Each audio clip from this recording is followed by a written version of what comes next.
by the Pledge of Allegiance by Major Raymond Maycock from the North Miami Police Department. And then, my favorite, Pastor Whitaker will lead us with the invocation from Way Holiness Outreach Ministry. Follow that. Mayor Deselman. Here. Vice Mayor Estime Irvin. Present. Councilman Galvin. Here. Councilwoman Timothy. Here. Councilman Charles. Present. Mayor, you have a quorum to proceed. Thank you so much, Madam Clerk.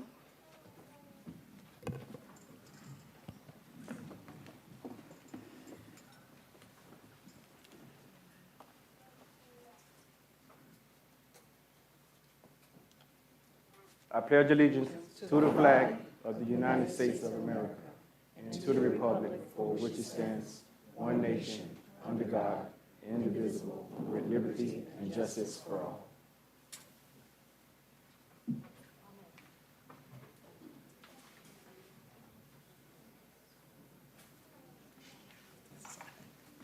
Let us pray. If you don't mind standing, those who can, let us stand. Our Heavenly Father, as you have seen fit for North Miami City Council to meet again, we give you thanks. We acknowledge you, Father, and we ask that you grant this council wisdom, knowledge, and quick understanding as they carry out tonight's agenda. We ask you, Father, to intercept where there may be division and let them come together in the bond of peace and the spirit of unity. Your peace, Father, abides in this governing board of this great city of North Miami. Let every participant, presenter, be cognizant, respectful of each other, that nothing will be done in strife or vainglory. Help each of us to understand and always remember that together we stand, but divided we fall. Let everything be done decently and in order. Thanking you in advance, Father, for the productivity of this meeting and that the pursuit of good will have been accomplished. And so it is. Amen. Thank you.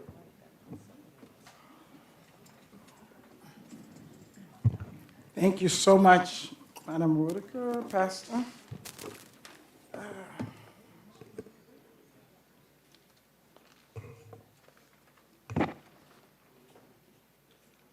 Madam Manager, any addition, deletion, or amendment to the agenda? Good evening. Yes, we do have some deletions. I believe on consent, there is a motion to remove tab D from consent. What is that? Who makes the motion? Oh, yeah, that was my item. Yes, Council, I got a call. I had the item, yes, why? Yeah, my request was to just remove it. I thank everybody for the sentiment, but Is there a second? Second. All in favor? Wait, I want to do this. Why, Councilman Galvin? You just did. the city has always been good to me. Yeah, that was just our little, And I appreciate the sentiment that's behind it. Obviously, there's already a building Building. that has a name, and to name a street, that's okay. was just, in my mind, it was do just, it. it was Okay. too much, and I'm uncomfortable with it. So Okay, we don't want you to be uncomfortable. We want you Thank to you. go away and We depart. just want me to go away, I guess. But thank you for the, thank you. No, I honestly, genuinely Yeah, we don't. appreciate the sentiment. I Okay, just, all right, we got you. Okay, tab D. Any other tab? All in favor? Aye. Aye. Any opposed? The motion carries with a 5-0 vote. Madam Clerk, I was trying to find if anybody else was. Okay, sorry. No, you fine. I'm saying since it's a Moving- long agenda. Moving along to tab T, Okay, the applicant has requested that this be removed so that they have more time to work with staff on the agreement. oh, okay, tab T, okay. All right, Additionally, the last item, tab Y, the applicant is asking that this be removed from tonight's meeting and moved to October 8th's meeting. question, can we add, Tab Y is the Delmas property, That is correct. and that's being pulled until October 8th? Applicant is asking that it be moved to October 8th. Question, there was, wait a minute. There was 3 items I was gonna ask if we could put them in consent. There were some, I think Honorable we I spoke think about you them. would have been mentioning tab P, Q, and R. These are the risk Yeah. insurance-related items. It wasn't nothing major. Even the J is the J is an interlocal agreement between, well, that's an engineering. Mhm.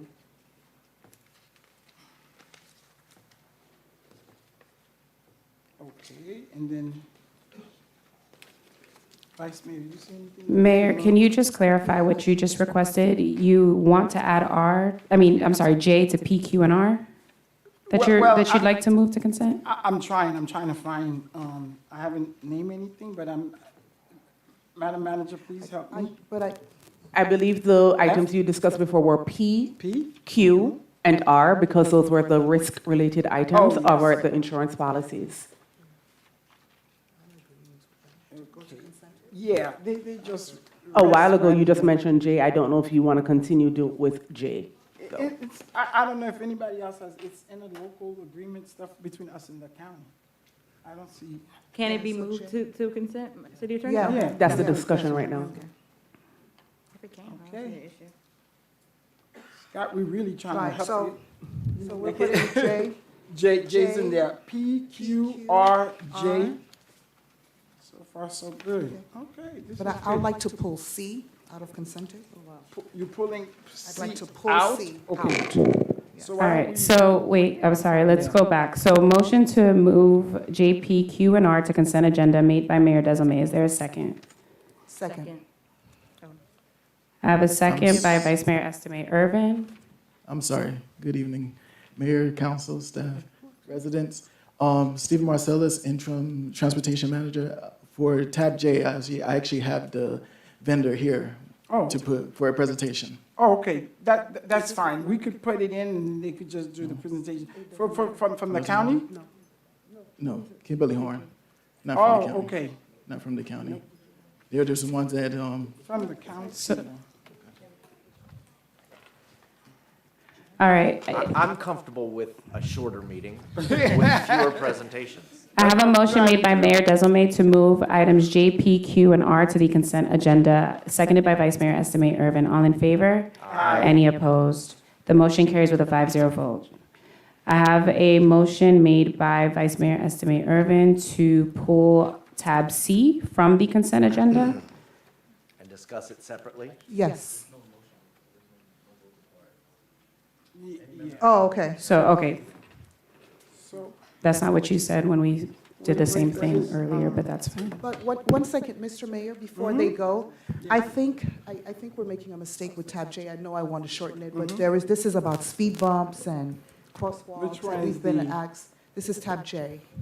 oh, no, they could stay for the presentation, that's fine, yes, that's fine. So let's leave J on the Yeah, let's agenda. leave Let's- J. Yeah, we have Let's to. leave J, that's fine. I'm sorry. That's Yeah, We we have to have vote to- to put it back Yeah, well, on. do we have to vote, Jeff? So a motion to place tab J back on the, Yes, yes. back on the main agenda. Correct. So move. Yes. Second. We got a couple of them out, that's fine. All right, I have a motion made by, now I gotta number all of these things, I know, because it's gonna be a little bit, confusing yeah. for the notes. Give me a second. Is it out of Thank you. sequence, Mr. Attorney? No, you're good. Just trying to do too much too fast. Okay, so we have a motion made by Vice Mayor Estimate Irvin to place tab J back on, to remove it from consent agenda and back on the main agenda. Seconded by Councilman Charles, all in favor? Aye. Any opposed? Motion passes 5-0. So we're pulling tab C for discussion from the consent agenda.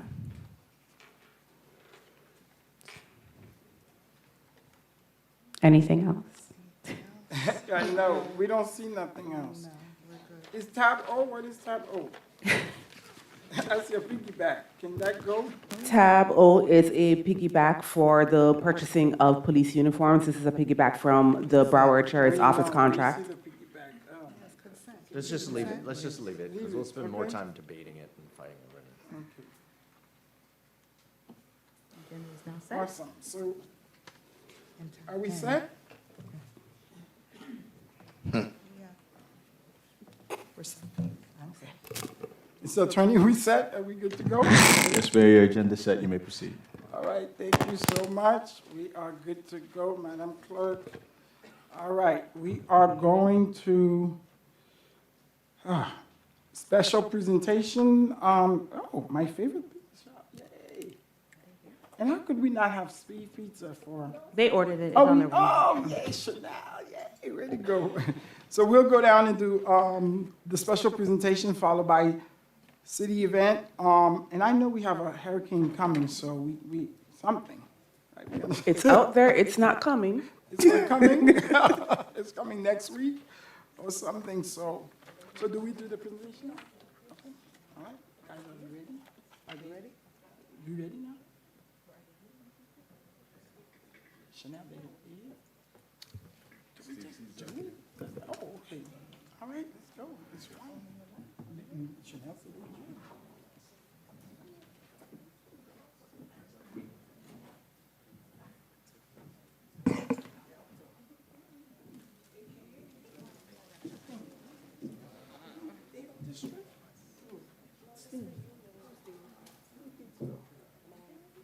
Yes, they are. Oh, okay. I would look at it. Today, we are thrilled to recognize Steve Spitzer for an incredible milestone, a 50-year in North Miami. Since opening their doors in our communities in 1974, they have been beloved, family-owned and operated business in North Miami, satisfying our craving for delicious pizza. And I know Scott, and I think it's because of the sweet little sugar thing. That's why I love them. We are honored that they have called North Miami home, and they have consistently supported the community at large. Tonight, we are joined by the co-owners of Steve's Pizza, the late Alan. I'm sorry if I mispronounce it, Valensky, oh, perfect, yeah, who owned the pizza shop and who founded the late establishment, Jesse Valensky. Jesse Jesse, hey, was the vice mayor of Miami Shores. Vice mayor, come on forward. We not only just celebrate the delicious pizza, but the enduring legacy and commitment to our community. Sir, thank you so much for all your commitment. You know, I'm there like once a week.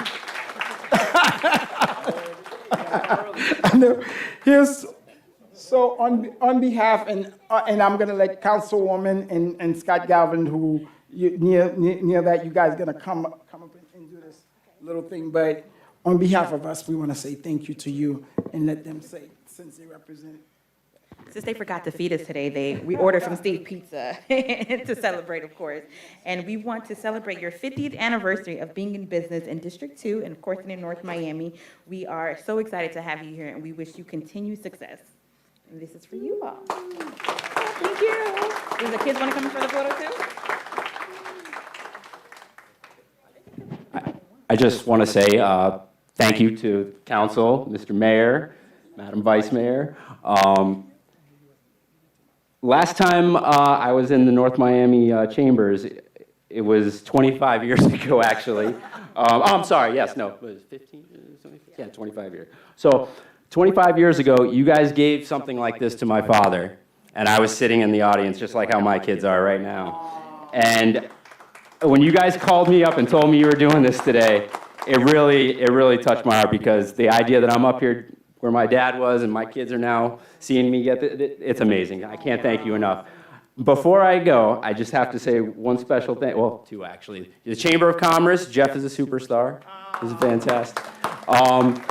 And really, the biggest thanks I have to give actually is to the North Miami Police Department, because I got to tell you, it's very interesting. It's been exciting. It's been a lot of fun doing business on Biscayne Boulevard all these years. But we wouldn't have made it without without the police department. They're fantastic.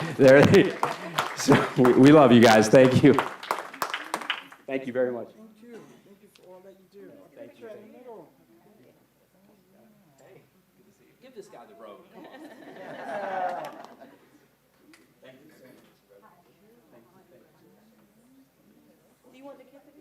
You guys want to come take a picture? Come on. It's full circle. Yeah, there you go.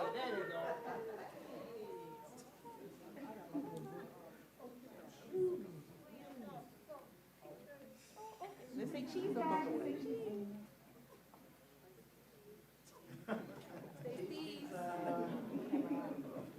Say cheese. Say Steve.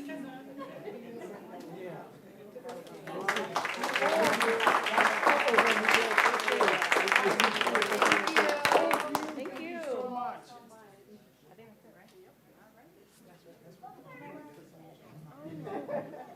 You good? Yeah.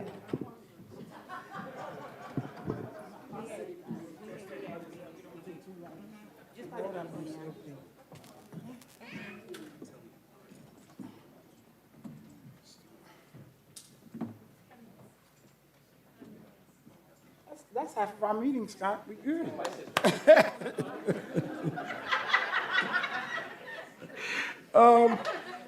Okay, Madam Manager, city events? Wait, Mr. Mayor, yes, point ma'am. of privilege. Before I realize that, I don't believe that there was a vote for tab Y. Did we include tab Y? I just want to clarify that. Oh. Madam Clerk? Did we? Right, we mentioned it, but I just. There's no, okay, so there's no need for a motion because it was requested that, by the applicant that they pull it. Just want to So- clarify. Oh, Thank you. okay. I also want to take a point of privilege to acknowledge, I saw former Mayor Kevin Burnett here, and I also saw former Mayor Frank Wolin somewhere. I thought I saw Frank. Oh, okay, he's out there somewhere. Okay, thank you so much. Madam Manager, you ready? City event? Yeah.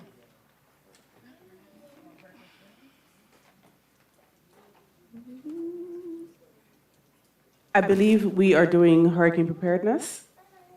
City events? Okay, after the events, I'm sorry. Okay. Good evening, Mayor, Council, staff, North Miami neighbors, and guests. My name is Beverly Graham, and I am presenting the following announcements on behalf of the City of North Miami. Join us for the 2024 Zumbini Fall Session at the North Miami Public Library every Monday from 10 to 11 a.m. We'll blend music, dance, and fun educational activities for children of ages 0 to 4 and their caregivers. Attention young readers, join us every Tuesday at 4 p.m. for Wags and Tales at the North Miami Public Library. This reading experience allows children to practice reading alongside trained therapy dogs. Come along for Sing and Read Story Time every Wednesday at 10 a.m. at the North Miami Public Library. This unique story time combines singing and reading to spark a love for learning. Every Wednesday at 5 p.m., join Master Gardener Jerry Ann Barros at the North Miami Public Library as she guides you through hands-on gardening. No registration is needed. Show up and enjoy the experience. The City of North Miami is celebrating Hispanic Heritage Month from September 15th to October 15th. Join us in recognizing and celebrating the vibrant Hispanic and Latino culture with exciting events throughout the month. Scan the QR code for more information or visit northmiamifl.gov/celebrate for the full list of events. Connect with the North Miami Public Works team to learn about the ongoing water service line inventory and compliance with EPA regulations. This meeting takes place tomorrow, Wednesday, September 25th at 6 p.m. in the North Miami City Hall Council Chamber. For more information, contact the Public Works Department at 305-895-9383 or visit northmiamifl.gov/LCR. In celebration of Hispanic Heritage Month, the North Miami Public Library invites you to a Lunch and Learn book talk. Join the library on Friday, September 2nd at 12 p.m. To register, please call 305-891-5535. Join us for an evening of live music provided by David Luca y Los Clásicos for Jazz at Mocha this Friday, September 27th at 8 p.m. in the Mocha Plaza. The North Miami Public Library invites you to the Family Gardening Expo. This will be workshops, demonstrations, expert advice, and more, happening at the North Miami Public Library this Saturday, September 8th from 11 a.m. to 3 p.m.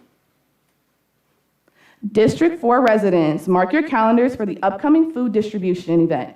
District 4 Councilman Pierre-France Charles will host food distributions at the Sunkist Grove Community Center on Saturday, September 28th, and Saturday, October 12th. Both events will take place from 10 a.m. to 1 p.m. On Saturday, September 28th, from 8 a.m. to noon, the North Miami Police Department is hosting Cops and Kids Fishing Day, taking place at North Bayshore Park, located at 12220 North Bayshore Drive. Participants are asked to bring their own fishing poles, and as supplies are limited. Join us for an epic celebration. The Greater North Miami Chamber of Commerce and the City of North Miami invites you to the celebration of leadership, honoring our very own Councilman Scott Galvin for 25 years as the North Miami Super Leader. This Sunday, September 29th, at 5 p.m. at the Scott Galvin Community Center. Show your inner superhero by dressing up. Superhero costumes are encouraged, so come ready and honor our super leader in style. Get your tickets at scottgalvin.eventbrite.com. Attention homeowners, apply for the owner-occupied rehabilitation program. If you're a homeowner in North Miami, you could be eligible for up to $60,000 in home repairs. The registration period is October 1st to the 31st. Applications are available online at northmiamifl.gov/applyhss. For more information, contact 305-893-6511, extension 20,000, or email housing@northmiamifl.gov. It is time to bring out your dancing shoes and learn how to dance bachata with the City of North Miami Hispanic Heritage Month Committee. Join committee members on Tuesday, October 1st, beginning at 5:30 p.m. at 12355 Northeast 13th Ave. Welcome to a Storytime and Coloring event. You're invited to partake in the captivating bilingual storytime with Major Kessler Brooks of the North Miami Police Department on Wednesday, October 2nd, 2024 at 4 p.m. in the North Miami Public Library. The Museum of Contemporary Art invites you to their next discussion meeting on Wednesday, October 2nd. The Mocha Book Club will be discussing The Night Circus by Aaron Morgenstern. Let's take a trip to the Pumpkin Patch on Thursday, October 3rd from 9:30 a.m. to 3 p.m. The North Miami Public Library invites children ages 6 to 12 to enjoy carnival games, hay rides, and painting pumpkins. To register, please visit the library and sign a waiver. Bring your kids to Griffin Community Center on select teacher planning dates for a fun-filled day, open to children ages 6 to 14 from 7:30 a.m. to 6 p.m. This day camp offers games, activities, and more. Don't forget to pack a lunch and snacks. For more details, visit northmiamifl.gov/parks or call 305-895-9840. So you think you can play dominoes? The Hispanic Heritage Month Committee is hosting a domino night on Friday, October 4th, 2024 at El Kiosco Latin Cafe, 13290 West Dixie Highway. Come out and enjoy a family-friendly night of dominoes and food. Calling all mini makers, let's learn about the worry dolls and how they are used in Guatemalan culture. This session will take place on Saturday, October 5th from 2 to 4 p.m. at the Museum of Contemporary Art. Do you have a child between the ages of 1 and 5? Join Mocha for a read aloud of Lulu the Hunger and the Hunger Monster on Sunday, October 6th from 10:30 to 11:30 a.m. Artist Jermaine Barnes and the Mocha curator Adez Wilford are hosting a conversation about his Welcome to Paradise installation at the Nina Johnson Gallery on Thursday, October 10th from 6:30 to 8:30 p.m. Join us for the first ever Nomi Tianguis on Saturday, October 12th at the Mocha Plaza. This outdoor market pop-up celebrates the rich diversity of the Hispanic diaspora with delicious food, artisanal crafts, live music, performances, and educational presentations. Bring the family and enjoy a vibrant community atmosphere filled with culture and tradition. Join MoCA for a conversation between Art on the Plaza artists Yanira Calado, Christopher Mitchell, and Nicole Sacero, moderated by Curational Assistant Kamari Jackson on Saturday, October 12th, beginning at 11 a.m. Wrap up the City of North Miami's Hispanic Heritage Month celebration at the annual La Gran Fiesta party, happening Saturday, October 19th. Party begins at 6:30 p.m. at the MoCA Plaza. The address is 770 Northeast 125th Street. Dance the night away in Nomi. Enjoy great food and family time with this year's host, DJ Extreme. North Miami Mayor Alex Asume invites you to a street naming ceremony honoring Mr. Renan Kotz, taking place Wednesday, October 23rd at 1 p.m. Mayor will redesignate Northeast 18th Avenue between Northeast 122nd Street and Northeast 123rd Street. To RSVP, visit renankotzstreet.eventbrite.com. To stay up to date with NOMI news, events, programs, and services, log on to North Miami's official website at www.northmiamifl.gov. Click Connect with NOMI on the homepage to sign up for the city's newsletters. Also follow us on Facebook and Instagram at North Miami FL and on X at NOMI News. This concludes the city announcements. Thank you so very much. And now we're going to have Mr. Jim Baptiste with the hurricane preparedness. Good evening, good evening. Good evening. Good evening, Mayor, council, staff, residents. Let me just give some short answers. Are we being directly affected by a hurricane? The short answer is no. However, situations are dynamic. So far, no. Could we face inclement weather? The short answer is yes, we could, due to the outer bands of the storm that is approaching the northwest area of Florida. And do we still want our residents to be prepared? Yes, we definitely want that, and that's what we encourage. So the 2024 Atlantic hurricane season, the guidance has not changed. Per the NOAA, the NHNWS, it is still an estimated 17 to 25 named storms. 8 to 13 of those should become hurricanes, and 4 to 7 of those possibly major hurricanes, right? Just remember, the hurricane season is from June 1st to November 30th. So we still got a little bit to go. We got a little bit of end of September, October, and November. We're almost there, right? 2023, let's compare. We had 19 named storms, 3 of which actually made landfall in Florida.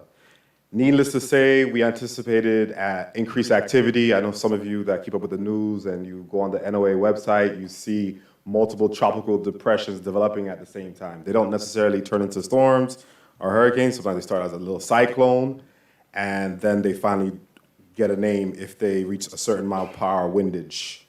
So far, we've been through 7 named storms. Currently, we're monitoring Tropical Storm Helen.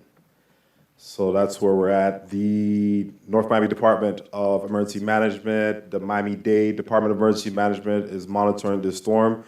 We will possibly see some fallout of the weather, rain from the outer bands of Helen as it approaches what's called the Big Bend or the Panhandle area. Someone asked me this morning, for example, oh, is it gonna rain this weekend? I would take 1,000 rain showers before I take a hurricane.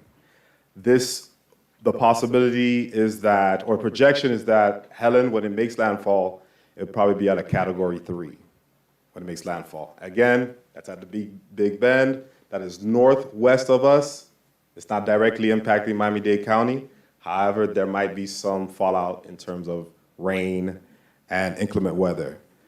We do ask that our residents remain vigilant because, as we know, prolonged periods of rainfall still cause flooding issues, things of that nature. So we urge the residents, hey, emergency plan, have that in place. Family plan, have that in place. Your evac plan, have that in place. supplies such as flashlights, batteries, portable radios, goods, things like that. Take pictures of your property for insurance purposes. That's like a big one, and a lot of people forget that. One thing I did see on the NWS website was a handwritten list of important contacts. The phone numbers, I know we have them on the cell phones and we don't memorize them like we used to. We have to get back into the habit of having those numbers on either memorized or handwritten somewhere, just in case. And that is all that I have. Are there any questions? No, thank you so much. Madam Manager, are we gonna Thank you. be passing out sandbags just in case with the flooding and that may cause by the unexpected rainfall that may come? We will be coordinating with Public Works. Okay, thank you so much, because I know some cities, they started this afternoon, just in case. Okay, thank you so very much.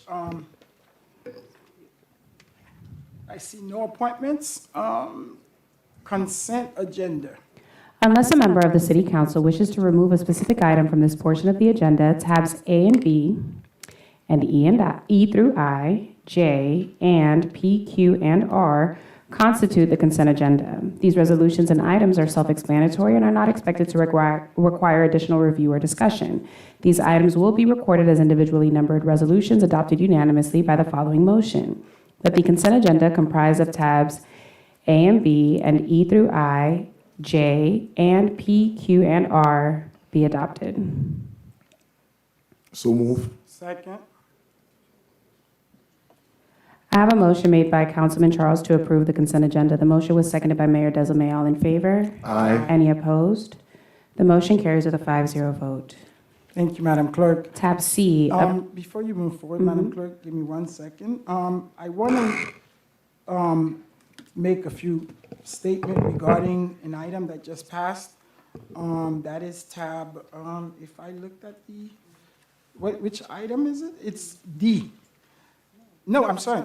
It's B as in boy. That is the item regarding the hateful and really racist remark that was made by former President Donald Trump, and that was repeated by J.D. Vance, and then and again by former President Trump, which targeted Haitian migrant in Springfield, Illinois, in Springfield, Ohio. This body represent the North Miami government represent the largest concentration of Haitian American who lives outside of Haiti, concentrate anywhere in the United States. When we first heard of the comment a few weeks ago, we didn't know what was happening, and obviously we were getting calls.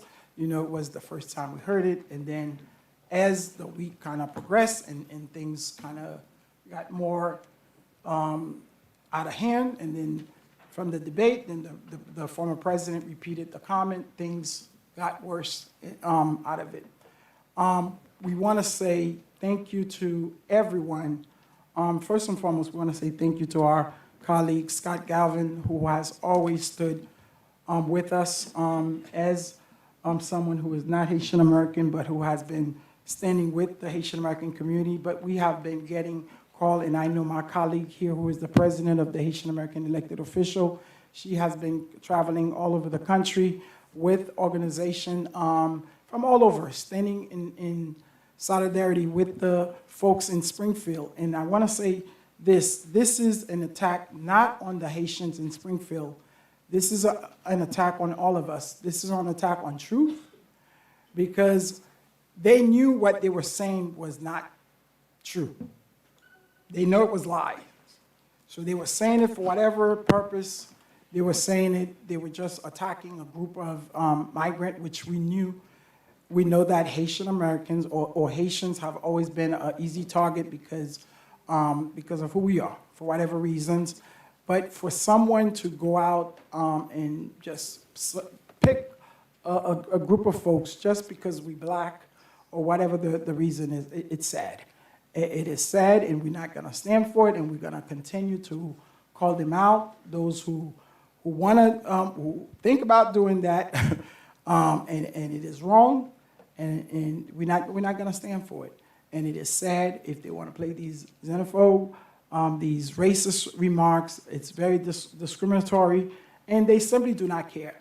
But here in South Florida, of course, this is embody everybody. This is North Miami, this is the fabric of America and the best of all, as we could see. And it's really, really sad to see folks putting people against each other instead of just trying to bring the best out of all of us.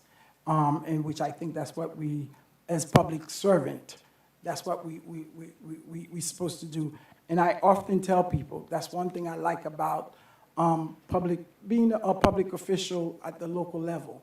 Nobody ever emailed me or called me and I asked them, if they're Democrat or if they're independent. We just serve people and we don't care, what they are or who they are, where they come from. We service people. That's the job that we signed up for. We put our hands on the Bible.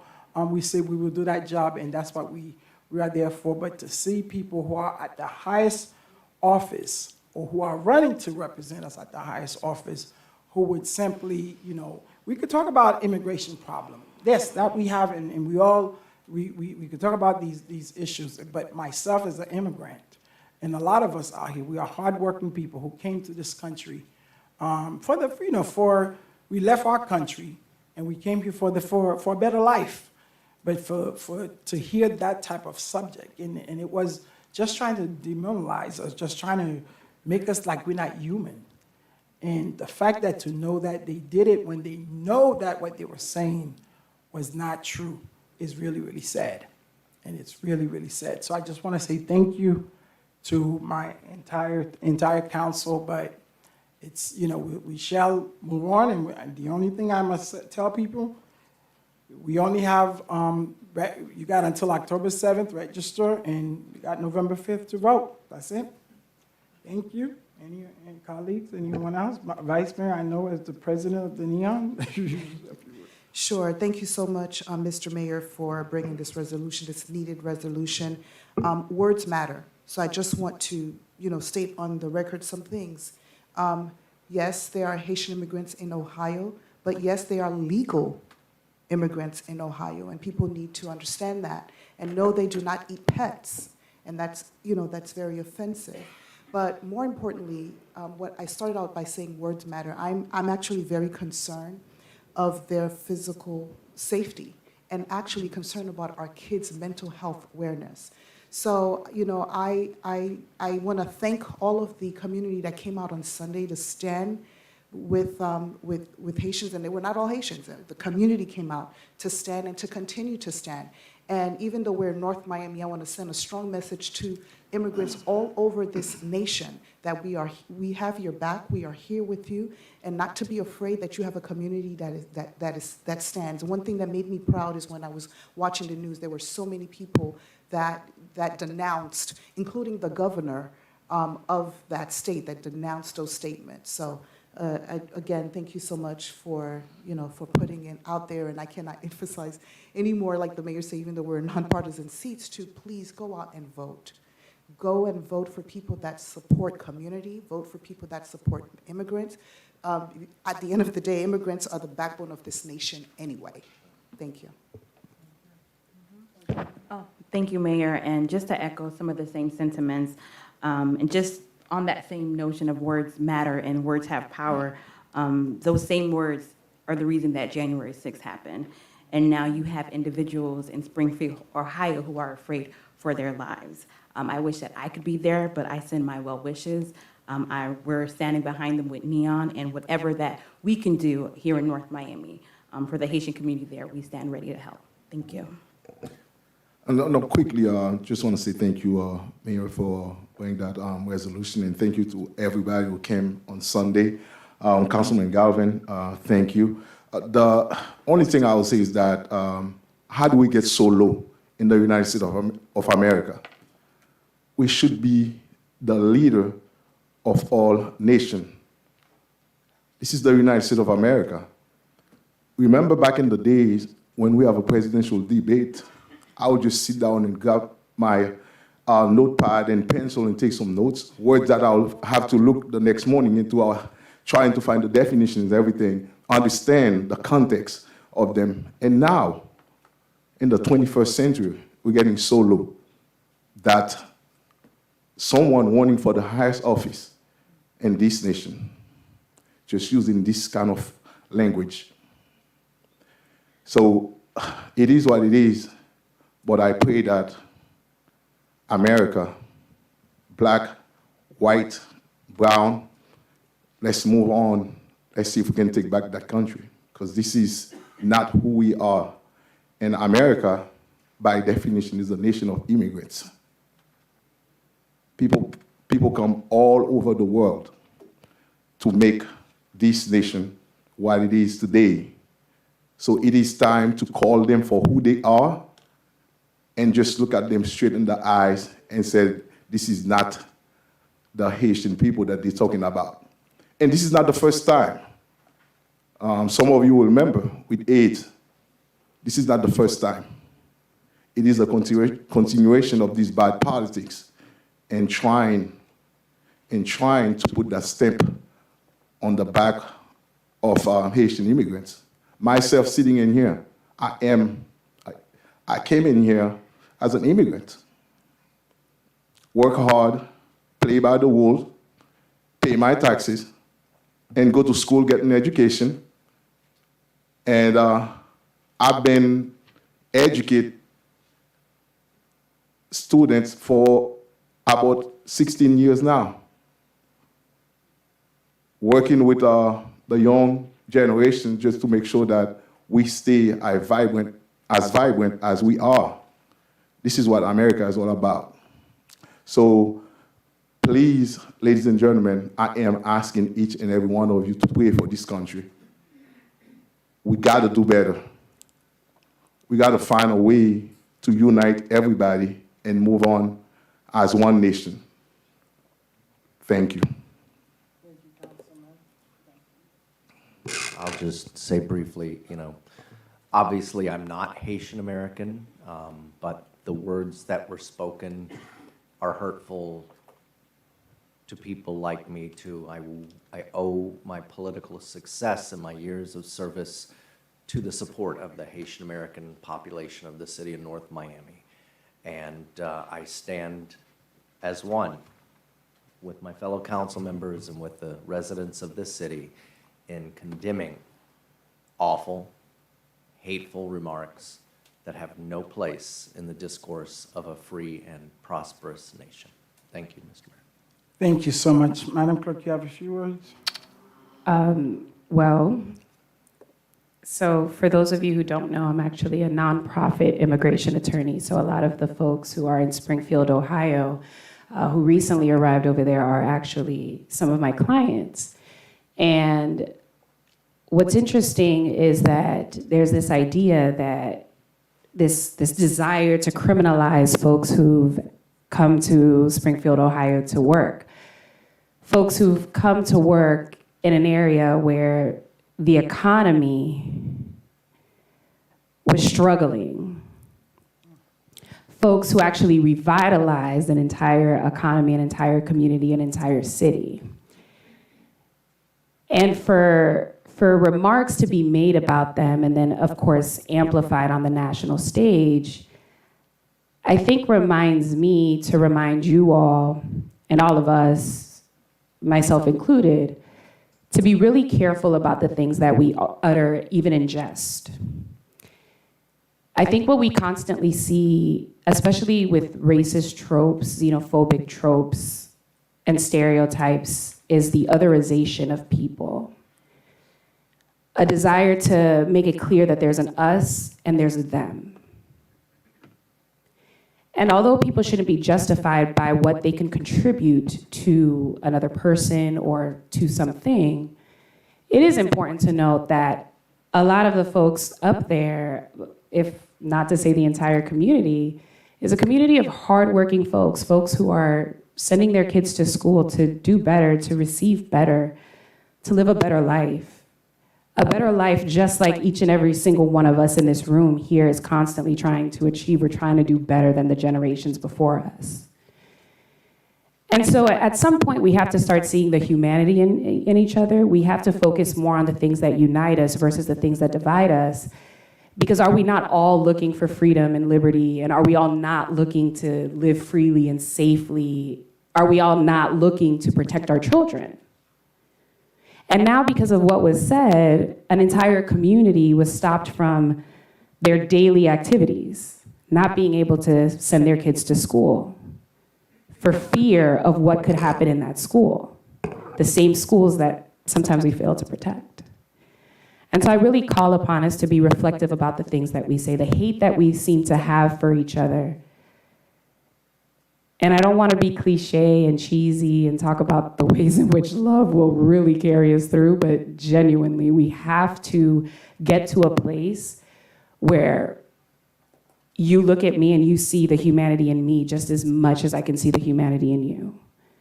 And we have to start treating people with dignity, every single person. It's not because of the title, it's not because of the money, it's not because of what somebody possesses. We have to treat each and every single person we come across with dignity and respect that they deserve, regardless of who they are and regardless of where they come from. And that's all. Thank you so much, Madam Clerk, and just, yes.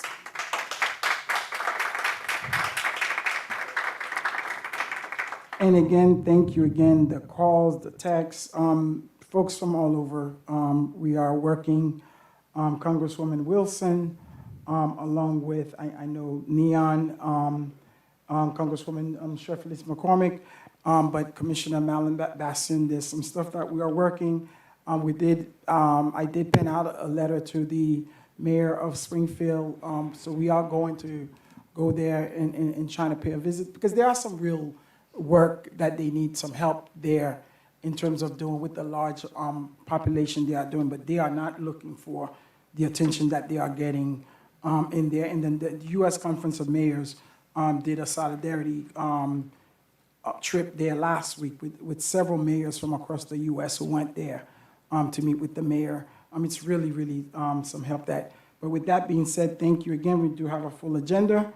Thank you, Madam Clerk. I think we're up to item number Tab C.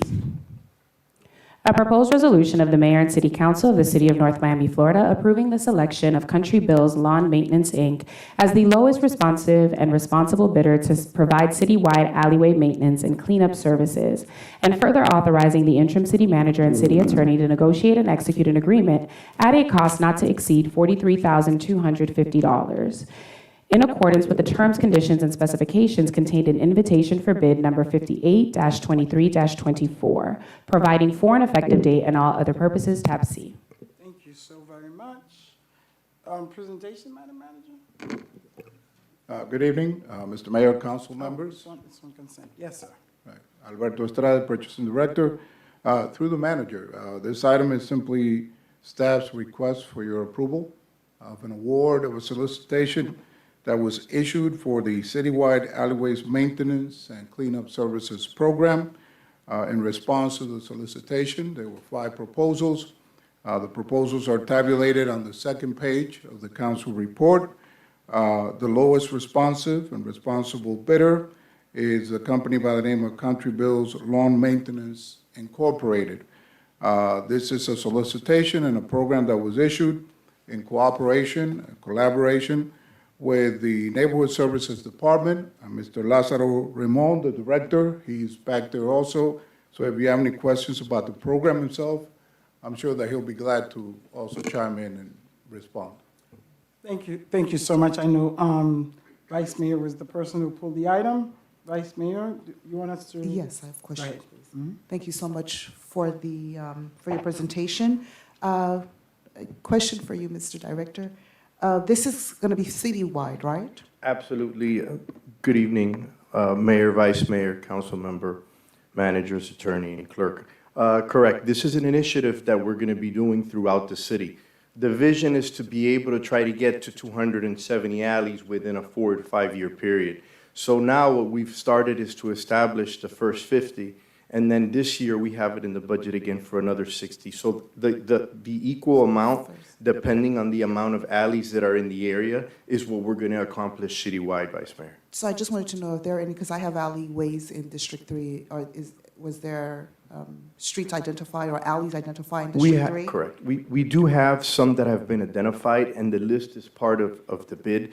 Basically, what we used was egress into the alleys to try to clear up some of the alleys of the bushes and stuff of that nature to kind of open them up. But we do have a list of alleys, and they were chosen according to how much can we get an emergency vehicle through there. So we do have a list, and if any have been done by the owners, I'll make contact with from Mr. Countryville, Mr. John Allred, and we'll discuss that further. So there are lists that are in District 3? Yes. I just want to. Oh, absolutely. Absolutely, Vice That's Mayor. what Correct. I wanted to make sure.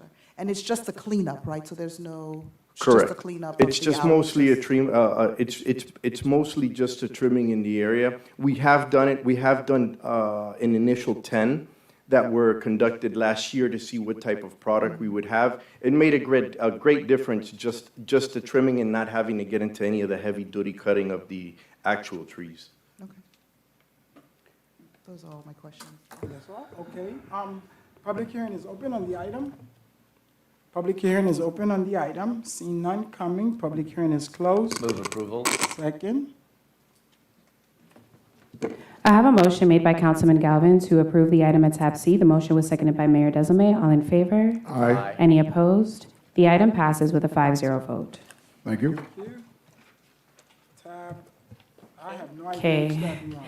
Tab K, a proposed resolution of the Mayor and City Council of the City of North Miami, Florida, authorizing the interim city manager to execute an enhanced economic development services agreement between the City of North Miami, Florida, and the Miami-Dade Beacon Council, Inc., to provide for enhanced economic development services at an approximate cost of $60,172 annually, providing for an effective date and all other purposes. Tab K.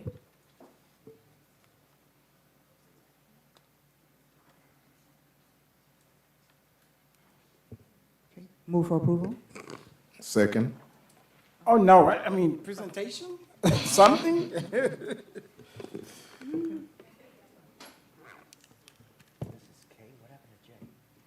I have a motion made by Vice Mayor Estimate Irvin to approve the item at tab K. The motion was seconded by Councilman Charles. All in favor? No, Madam Clerk. We are, presentation, for the item. We're on tab K. What happened to tab J?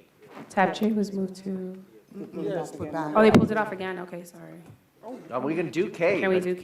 like, there should be present. Oh, that's So- true. Yeah, we moved it Oh, back. that- Sorry about that. Okay, we'll do K and then we'll come back to you. I'm sorry. Yeah. That is, with all the back and forth, that's, we We're sorry. on tab K now. Yeah, we on Yeah. K. We'll come back to you. We Yeah. sorry. Good No, evening, Kate. Mayor, Vice Mayor. I'm Yes. Paula Hopkins, Councilwoman and Min, and obviously the attorney and all the audience as well. I'm Paula Hopkins from the Miami-Dade Beacon Council.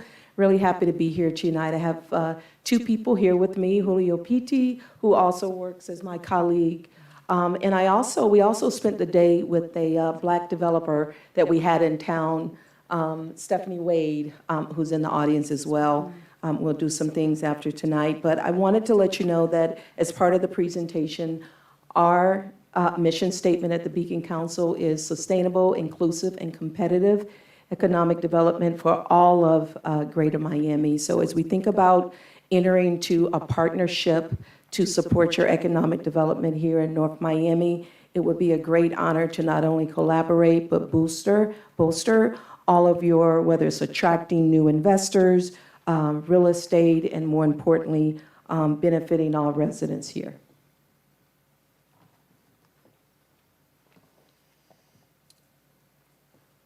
Is that it, Annabelle? That's, Yes, sir. oh, okay, I do have some questions for the, can I ask some questions? So last time I was here, and I think Vice Mayor had mentioned that this proposal was coming up, and the question that I had, I did not understand the scope of it, because during our budget hearing, we funded our Economic Development Department. So what would be the job that the Beacon Council will be doing for North Miami? Yep. So a couple of things. We would not only leverage our broad resources, whether it's research, providing data to inform decisions.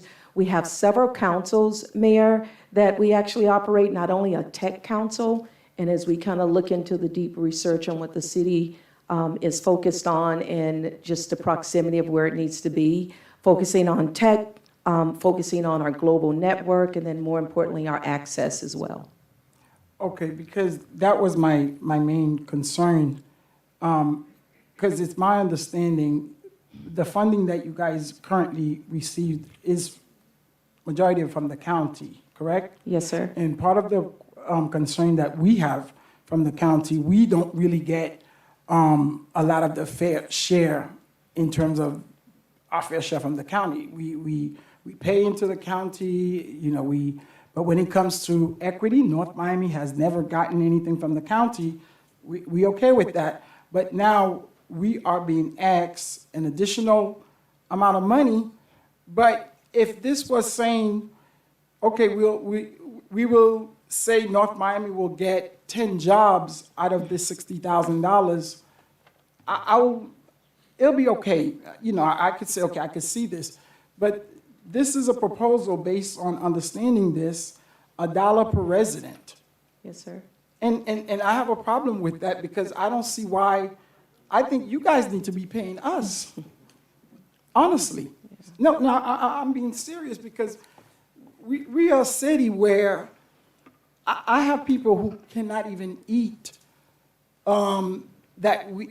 It's sad, and I have the other day, a couple of weeks ago, we had a budget meeting and we were short about $200 and something thousand for our pantry, and we left here.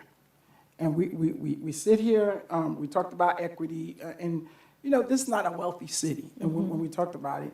And I understand, and the fact that this is not money coming out of our pocket, but it really does something to me when we really don't have the $60,000 when I don't really see the value of what we really gonna get from it. So I'm trying to really, really understand what would be the value or why I need to be paying $1 per resident for the service that is in this resolution. So, Mr. Mayor, if you'd like, you actually appointed me to be on the Beacon Council. I'm on the Beacon Council, and I can tell you that the resource that the council has, the companies that they deal with, whenever a company is coming to Miami-Dade County, they're in contact with the Beacon. The Beacon Council is one of the ones that they're in contact. So there's an opportunity to focus in on North Miami for job creation. And so this is my major interest for job creation. As you know, we have the NOMI Tech program as well, trying to get tech companies to come and create their hub here so we can continue our model of work, live, and play. I have seen the work that they have done for the county. This is similar to the TPO. We paid a TPO about $20,000 exactly to be on the board. So this is a format. Honestly, Vice Mayor, and I love that because I was going to bring that up. If this is the same as the TPO, which is a similar format, and I sit on the TPO board, which is a planning organization for transportation for the entire county, and we does tri-county planning for Miami-Dade, for Broward and Palm Beach. However, the TPO is $20,000, but every year. And I'm fighting them right now. They're the one who allocate transportation dollars for us. So we go and we fight for money. In fact, they're supposed to come and meet with us. They just awarded us, we'll be a pilot for bicycling because they took us on a trip with them. And one of the residents was asking me, why did I go on the trip? And I said, you know what? They told me I need to go and see how bicycling is done in other countries because they're trying to reduce traffic here. And they took several cities with them in Miami-Dade County, and they said out of that, 2 of us will be selected. And luckily, we got selected. It was us and another city that they selected us, and they'll pay for it. They also, there's certain things that they pay for, so we could see it in terms of millions. I believe that the county already give money from, to the Beacon Council for us to be, I'm assuming, if this is a special program, It that is, I'm it is, missing it is a something? special program that they're having, focusing on municipalities and focusing on municipality and helping to expand the economic development, helping to create jobs and bring jobs in municipality. And so this is why I wanted to make sure that North Miami would able to. So I think a 60,000 investment is worth it if we're going to get a couple of companies come here to create jobs, to do training or whatever. So I think this And is. this is what for I'm 1 saying. year? I'm sorry, is this for 1 year? If we can It's have a the one- economic right. development, I know, serving in both capacities as. Yeah, I know, John is- Chime in a little bit because I know this was something that's falling under your shop to shed a little bit more light on the item. Mr. Lorfels? Yes, through the manager. So this program is a new program that I believe was presented sometime last year. It came, the vice mayor brought it to our attention, the new CEO for the Beacon Council. I believe this was created under him. So just to kind of give some perspective, Vice Mayor brought up the conversation of NOMITech. In order for us to have been able to identify the different sectors for job creation, for business attraction that would work specific to the city of North Miami, we hired a consultant to do that. The consultant's name is Urban Centric. That goes back to when Tanya was in CPND. So at different times, we've hired consultants to do economic development work because we don't have the resources, for some of the research that's needed. So when this program came about, I personally looked at aspects of the program and looked at some of the conversations that we've had in terms of attracting development to Northwest 7th Avenue, attracting retailers to Northwest 7th Avenue. The ongoing John, you just lost me when you started. Well, that was my mentioning question, Northwest 7th. Mr. Mayor. And the reason why I asked, because I know I was briefed on the item, and I know there was some aspects of this program that will be beneficial to North Miami and, in charge, creating some economic development buzz in the city. So I know this is it for 1 year? To test it out to see, So the partnership? partnership, it's a 5-year agreement. Oh, a 5-year. It's a 5-year. It is a 5-year agreement that can be terminated at any time with a 30-day A notice. 5-year, 60,000 a year?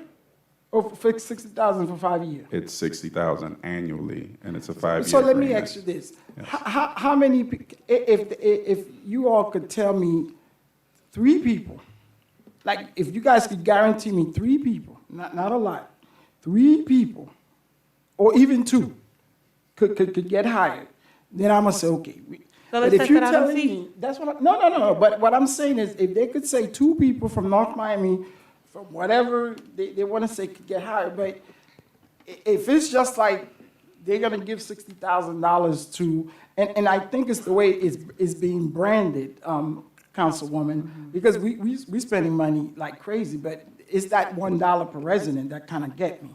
I think if they kind of just branded how they do with it, it wouldn't.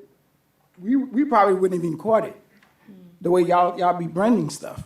But this $1 per residents calling me talking about, well, can I be excluded? That's what they asked me. I said, well, I want to be excluded too. Well, So that's why I'm just asking. The way that the program was presented, it's $1 per, it's by population size. So Okay, we're but if I approximately- don't want to be in the thing, if the people don't want to be in it. But now, if I may, Mr. Mayor, is that program is unique to the city of North Miami? I'm sorry, say that again? Is it just in the city of North Miami? No, it's all over. It's presented to all 34 municipalities. Okay. So Yes, sir. that's why I'm just trying to understand the concept of it, what we're trying to do in here. Because when I looking at all the benefits from the Beacon Council, I took some time to look it up and see the kind of work and the kind of development that you guys can attract and help us out in the city. Especially, John said Northwest 7th Avenue, and I am definitely looking for some very, very good investment on Northwest 7th Avenue as a District 4 councilman, and that's one of the many reasons why I get on board and I co-sponsor the item, because I see the benefits and in the long term will outweigh the cost, and I do believe it is a very, very good partnership. So that's one of the reasons why I co-sponsor the item. Can I ask you a question, ma'am? Which municipalities in Miami-Dade who signed up for it as of now? Yep, we just started to go back out and print, present it as well. We do have one that has signed.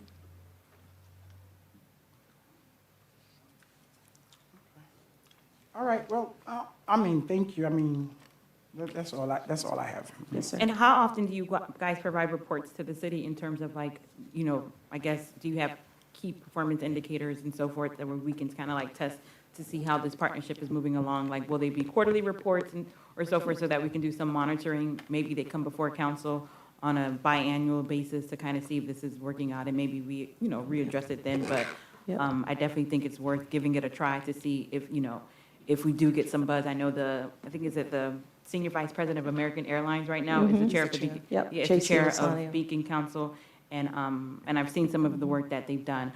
Definitely think there's some benefits to it to bring businesses to the city, but of course, you know, with it being a new program, I understand the sentiments of, hey, is this really a good investment? But, you know, in any investment, you have to spend to, you know, to get. So I think it's worth giving it a try, and then, of course, maybe coming back on a biannual basis to kind of give us an update on, you know, what successes or, you know, buzz that you were able to get for our city, and we can kind of address it then. Yep, and you have our commitment to do it quarterly, not biannually, Okay. but more frequent visits.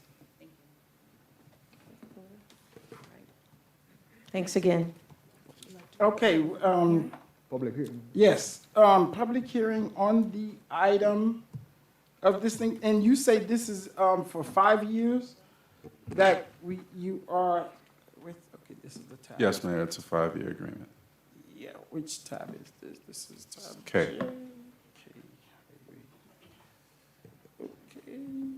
Okay. Public hearing is open on the item, seeing none, public Oh, hearing you have one is- coming, Oh, one, okay, public hearing is or maybe two. open. Good evening, Mayor, council members, staff, and residents. Veronica Guzman, 540 Northwest 127th Street. I just want to start off by saying that it baffles me that we just passed a budget where council members are getting $300,000 in compensation, $100,000 of that in discretionary income.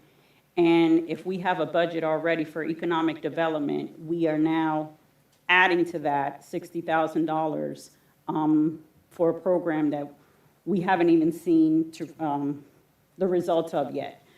We got a budget of $200,000 for our traffic calming.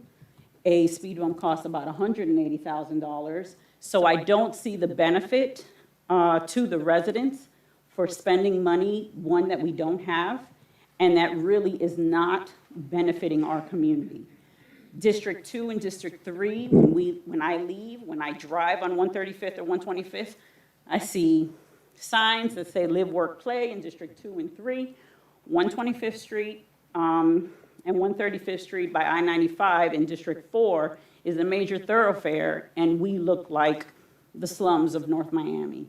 It's not fair that we continue to suffer and the rest of the city looks beautiful, and we're not getting the things that we need for the residents over there. Thank you. Okay. Yes, good afternoon. Eileen B. Cabot, 13350 Northeast 3rd Court. I think that $1 per resident is too much for a brand-new program in which we have no track record and only one city has applied or have signed up for it so far. We really cannot afford to be a guinea pig for a new program. The money would be better spent hiring someone that will enforce some of the contracts that we already have. For example, the developers make a lot of promises, One example is jobs. And they never really follow. There's nobody that really follows up to make sure that they do that. Well, that would be one way in which the money would be better spent, is to hire somebody that follows up on this stuff. There are a lot of partnership that if you hire someone, that they can form the partnerships to do a lot of the things that you're talking about without spending the type of money you're talking and without being per resident. So it's not that against having development. I think it would be a wonderful thing. And you talk about District 4.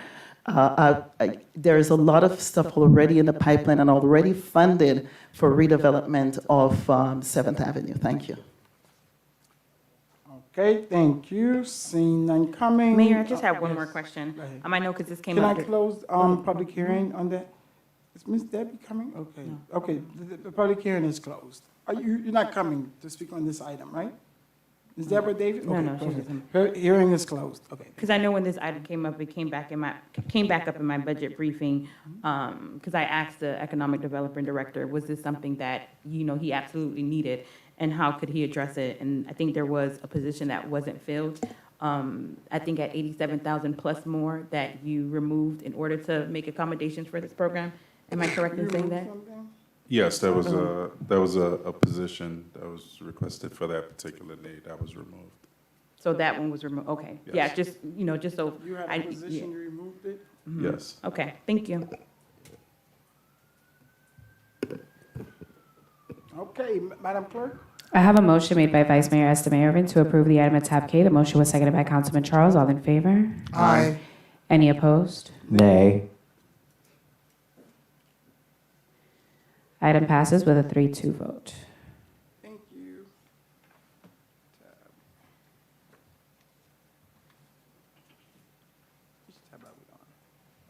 Tab J, a proposed resolution of the Mayor and City Council of the City of North Miami, Florida, authorizing the execution of an intergovernmental agency agreement between the City of North Miami and Miami-Dade County to provide for the performance of certain traffic engineering functions, providing for an effective date and all other purposes. Tab J. Greeting Mayor, Council, staff, North Miami residents, guests. Stephen Marcellus, Interim Transportation Manager. I wanted to go ahead, for tab J, as you heard, it's for the citywide traffic study, traffic calming study. As you know, we get calls about speeding. What the regular procedure is, resident will call in, we'll reach out to the county, and they'll go ahead and have the engineers come out and let us know what calming device we can actually implement on what particular street. So what we did, because we wanted to make sure that the residents knows that we are hearing them, we opened up a survey from last year, November to April, and we just collected data. And right now, Kimberly Horn, we hired our vendor, Kimberly Horn, who's going to go ahead and give this presentation today for our North Miami citywide traffic study. Good evening, Mayor, Vice Mayor, and council members. I'm Adrian Dubkowski with Kimberly Horn, along with Raquel Solonikio, Sage Killian, and Ariel Centurion with Kimberly Horn, offices at 2 Alhambra Plaza in Coral Gables.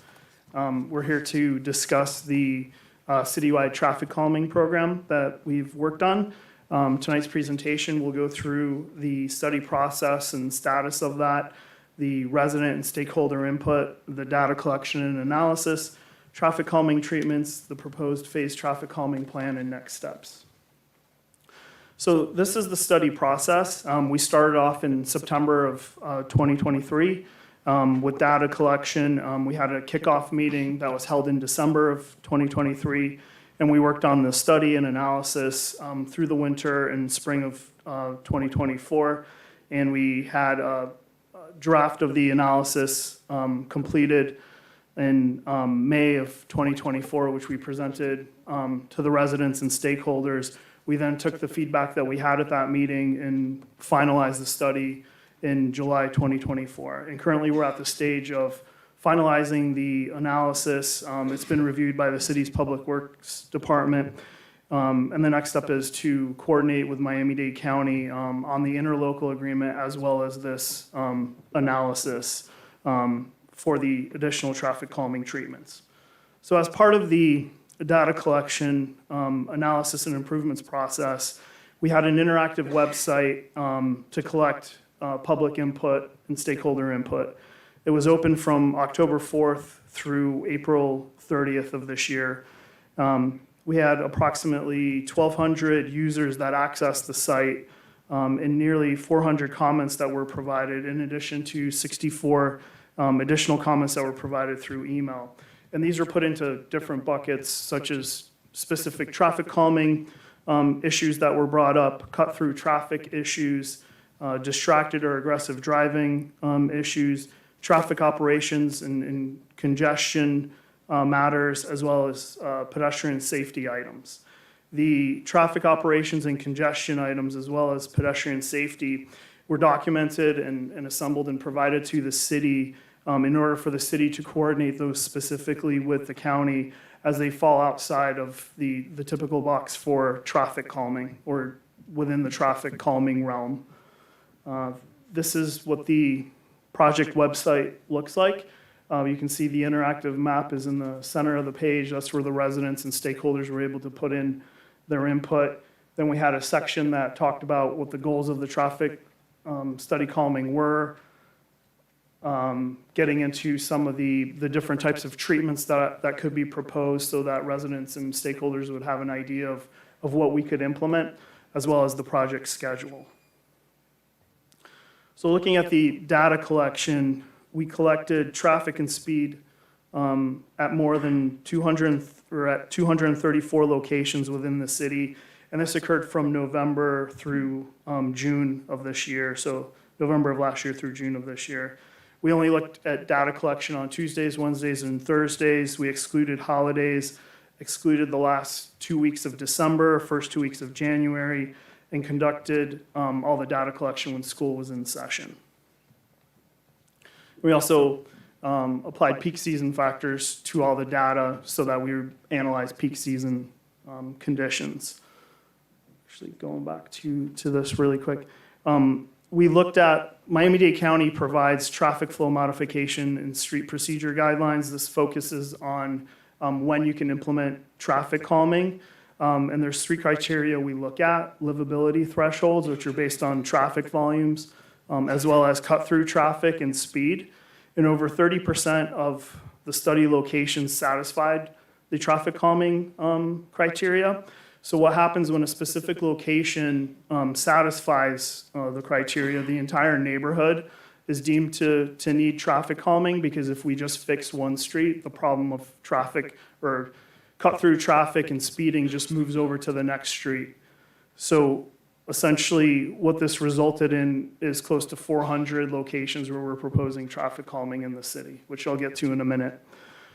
Just to touch on the analysis, we took the city and essentially broke it down into 7 subzones, A through G, starting from the west of the city, going to the east, just to kind of streamline the analysis and put together just an easier way to kind of look at all this mapping that we did. When we look at the specific improvements, we've narrowed it down to 5 primary types of improvements. There are additional ones that we're proposing, but we're looking at speed tables, raised intersections and alleys, curb and median bulb outs, raised crosswalks, and radar feedback speed signs. So when we look at speed tables, these are a bit larger than the traditional speed humps. They're long enough, the plateau portion is long enough to accommodate an entire wheelbase. They can also become very decorative. You can do pavers on them if you would choose so. These are preferred typically for emergency vehicles over speed humps because they're not as abrasive to the vehicles traveling over them. Looking at the raised intersections, this is essentially a speed table through an intersection. So what it does is it brings the vehicles up to the pedestrian volume, up to the pedestrian level to help prioritize pedestrians at the intersection. And there's a transition that occurs as you're approaching that kind of plateau portion in the center of the intersection. curb and median bulb outs, they tighten the geometry of the roadway, forcing the motorists to drive a more deliberate path and reduce their speeds. These also reduce pedestrian crossing distances that pedestrians would cross through the street. You can also implement raised speed tables through there too to kind of further prioritize pedestrians at those locations and reduce vehicle speeds. Looking at the raised crosswalks, these are essentially extending sidewalks across the roadway, bringing vehicles to the pedestrian level, and this allows pedestrians to cross at a nearly constant grade without the need for curb ramps at those intersections, making the pedestrians more visible to motorists. And then lastly, we have the radar speed feedback signs. These typically are installed at locations where we had high speeds were observed in the data, but we didn't have the volumes or the cut-through traffic to warrant the installation of some of the more intrusive traffic calming devices. So looking at the phase plan that we've assembled, as I mentioned before, we have nearly 400 devices that are proposed, and it's a 3-phased program. Essentially what the phased program does is we look at identifying the traffic calming issues and then to prevent diversions of those issues into the adjacent streets that don't have traffic calming on them. And what this phase plan allows us to also do is to be cost effective where the financial burden is spread out over time.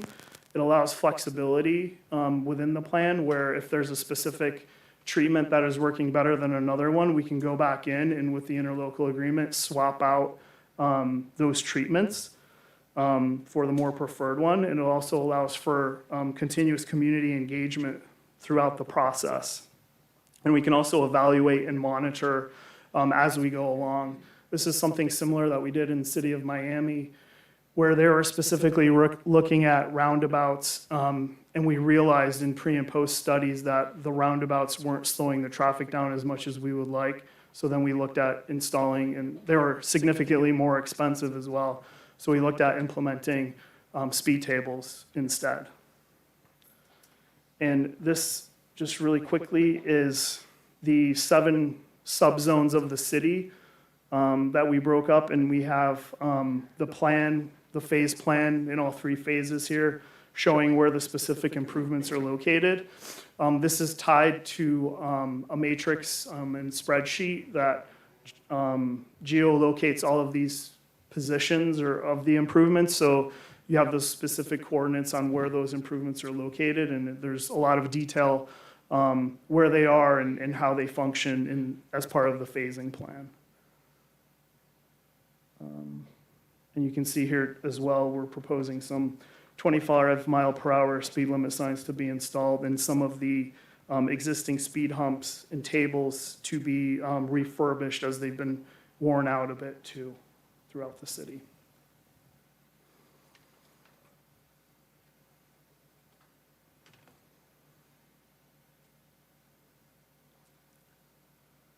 And that concludes the presentation. Thank you so much. Stephen, thank you so much. Any questions? Yes, sir. All right, so this is a hot button item. In the past, whenever speed humps or bumps or any other traffic changes were requested, it had to go through the county. Do we now, on approval of this tonight, have the authority to install whatever we want to do ourselves immediately? Yes, Officer Stokes, correct. Okay. Do we have a budget set aside for, because I got a list of people who want bumps and humps and. As for the next fiscal, we have 200,000 set aside. This current October 1st? Yeah, correct. Okay. How are we going to divvy that up? We're gonna get with Kimberly Horn so we can make sure that we, during we try to hit the first phase and go from there. So I'm ready right now. I'm going to hit send on a bunch of emails for humps and bumps and stuff like that. Since I'm going to hit send first, do I get first dibs? I get the whole 200,000 from my district? Kimberly Horn.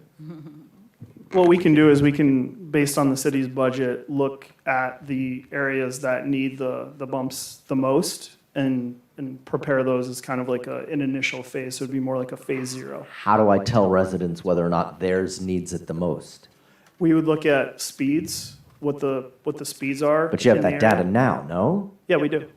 But Okay. so the way that it's done now, going back to the presentation, phase 1 has, I think it was 40% or has Right, I'm not, 168. yeah, I'm not sitting here trying to debate the. Yep. So we would have to break that down into to more bite-sized pieces, which we can do. That's fine. So one speed roundabout is about $180,000. If we've got $200,000 in the budget, we only have, after all of this hullabaloo over this study, we only have money to do one traffic calming feature across So the entire the city. speed tables are 35,000 apiece. You're talking about the traffic circle that can cost. The circles, we're not recommending any of those because they, through our experience, we have seen that they're 400,000 these days. And they don't actually calm traffic and they're not pedestrian friendly. And given the cost and their lack of effectiveness, we're more focused on doing the speed tables because that's essentially, besides the raised alleys, it's a more economic option and it does the job that needs to occur. So is the county going to give us any money? They used to foot the bill on all of this. Are they giving us any money that we're taking it off? Right, it's county roads, we're taking it off their financial plate. To go through the county, that's possible, but their threshold for traffic calming the threshold isn't as low, it's higher. So the prevailing speeds, instead of being 5 miles per hour over, have to be 10 miles per hour, the posted. So people have to be driving 40 miles per hour. So the answer is no, they're not giving us any money. It's very difficult to get them to actually fund those improvements. You know, I appreciate what everybody's done up to this moment. I don't think it gets us any closer to solving the problem that everybody wants speed calming on their street, and we don't have a big enough budget despite, we've continued to tell the residents, wait on this speed study, wait on this speed study, wait on this speed study. We're approving it tonight. We don't have enough money to do much beyond, and I would say to city administration, if there's only $200,000 in the budget and there's 4 districts, what's that, we each get 50,000? So what, one speed calming thing per district for the next year? One option is to look at doing speed cushions. Those are like temporary speed bumps that could be The rubber installed. Those ones? are significantly less expensive. I think it's like $5,000 per location for So- those. They just wear out faster than. Right, than if we- however it gets divided up. In other words, we've continued to use this study as a holy grail for the last couple of years. Wait. Once we pass this study, we'll be able to do things our own self. We won't have to rely on the county to do it anymore. And it's great, I mean, but I don't want to give now false hope that everybody who's given me their, the guys on 137th and 19th and, everybody who wants these humps and bumps and whatever it is that we give them, that there's suddenly a pot of money to start doing stuff, and it's going to be super limited. And it wouldn't be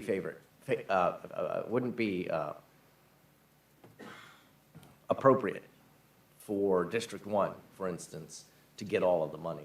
There has to be some discussion about equitable distribution for the districts, in my opinion. I have a question if I can follow up.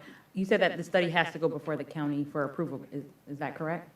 Or the county doesn't have to adopt our study prior to implementation? So the interlocal would be submitted first and signed off by the county. Then the study would be given as a courtesy to the county of like, this is our blueprint, it matches the interlocal. The interlocal is the key document to then be able to do essentially what the city pleases.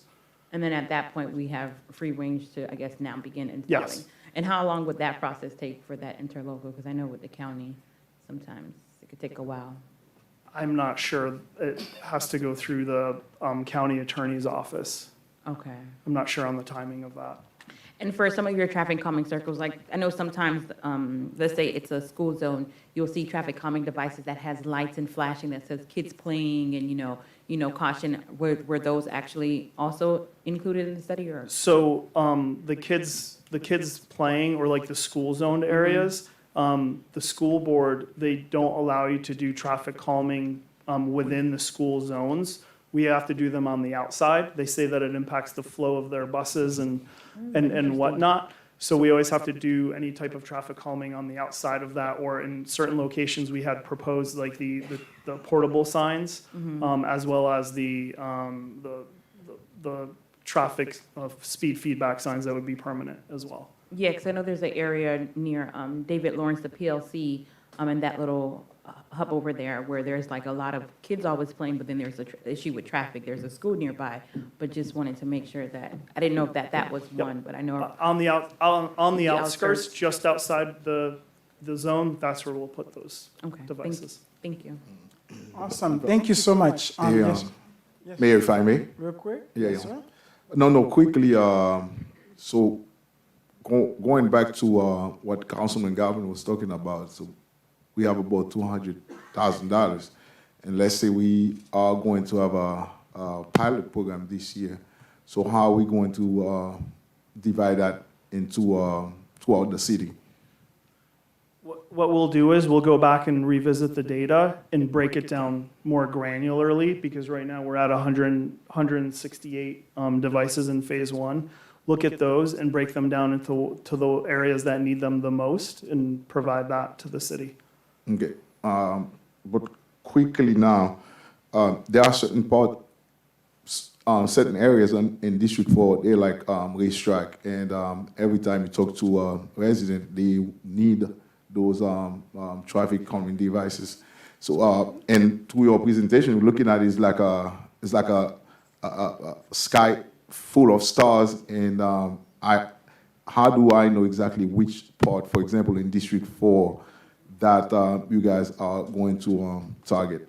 So we wanted to show the kind of the picture of what it looks like. There's also a table that is part of the report that has the specific location and the coordinates of where that is. So that's all provided as part of the report. And my last question will go to this. Some areas in within the Miami-Dade County, outside of North Miami, because one thing that I realized, our drivers now, like, they have no respect for four-way stop sign. They just pass through them, and I see some cities started with those stop sign with lights into it at night. They like very visual. And then to your study, did you guys take that into consideration? That was actually some of the input that we got from the residents as part of the comments of there's certain stop sign locations. It's documented in the report where they wanted to see the reinforcement of putting in those flashing all-way stop signs, or just the flashing stop signs at two-way stops. So yes, that's been captured. That's something the city can coordinate with the county, or just go ahead and do and implement. We have that documented. All right. Thank you very much. Thank you. Thank you so much. Thank you. It's almost 9 o'clock, and I don't think we've done 3 resolutions. Madam Clerk, yes, Mr. I'm sorry, I just have to clarify here. I'm not sure how this happened, but if you look at tab J, what you're actually voting on is an execution of intergovernmental agency agreement. Yes. And I know there's been a discussion about a bunch of things. But I just want to make sure we understand what was advertised and what you're actually voting on. You're not voting on the actual traffic study. No, we're voting on a local I just want to make sure agreement that's clear. between us and the county. My apologies for being confused. Thank you for Yeah. clarification. That was why I had asked for it to be on consent, and then Stephen said there was a presentation. But I see why the presentation. Okay, thank you, Madam Clerk. Oh, I thought that was public hearing. Oh, Jesus. Public hearing is open on tab J. So much talking, I don't even know. We won't be here a long I time know tonight, we y'all. are. Somebody needs to call Steve's Pizza and order some more pizza. They did. No, but I'm like order or more. I am back. Veronica Guzman, 540 Northwest 127th Street. This lovely gentleman just proved my point regarding the dire crisis that we have with traffic in our city. I went to a homeowners association meeting, I'm going to say about 2 months ago, and on 127th Street alone, we had, the officer reported that we had over 500 tickets for people that were driving between 5 and 10 miles over the speed limit. There's a school, a private school, at the end of between 5th and 4th Avenue, and this just continues to be habitual. We just approved $60,000 frivolously that could have paid for at least 2 more speed tables. So I really wish that the council would consider being more mindful about how our city is spending our money and doing things that will benefit the residents. Thank you. Eileen Bicabo, 13350 Northeast 3rd Court, and at the budget meeting, if you remember correctly, I did bring up the traffic study and the fact that it required $5.8 million for phase 1, but only $200,000 was allotted, and I brought it up at that time, and here we go. This is something that's a safety issue throughout the city, and it's more important than the things that the council continues to spend money on. For one thing, I would like to ask you to give back that money you took last year for $250,000, $550,000 apiece for discretionary funds, and maybe put it towards this. Now we have another $250,000 for safety, and get rid of some of the things that you do for parties and travel and things, and put it towards safety. There's nothing more important than the safety of the residents in the city. And money continues to be spent frivolously on other things. And I'd really like you to really reconsider reallocating some of those funds. Thank you. Thank you, Ms. Picard. Okay, public hearing is, okay, Deborah is coming.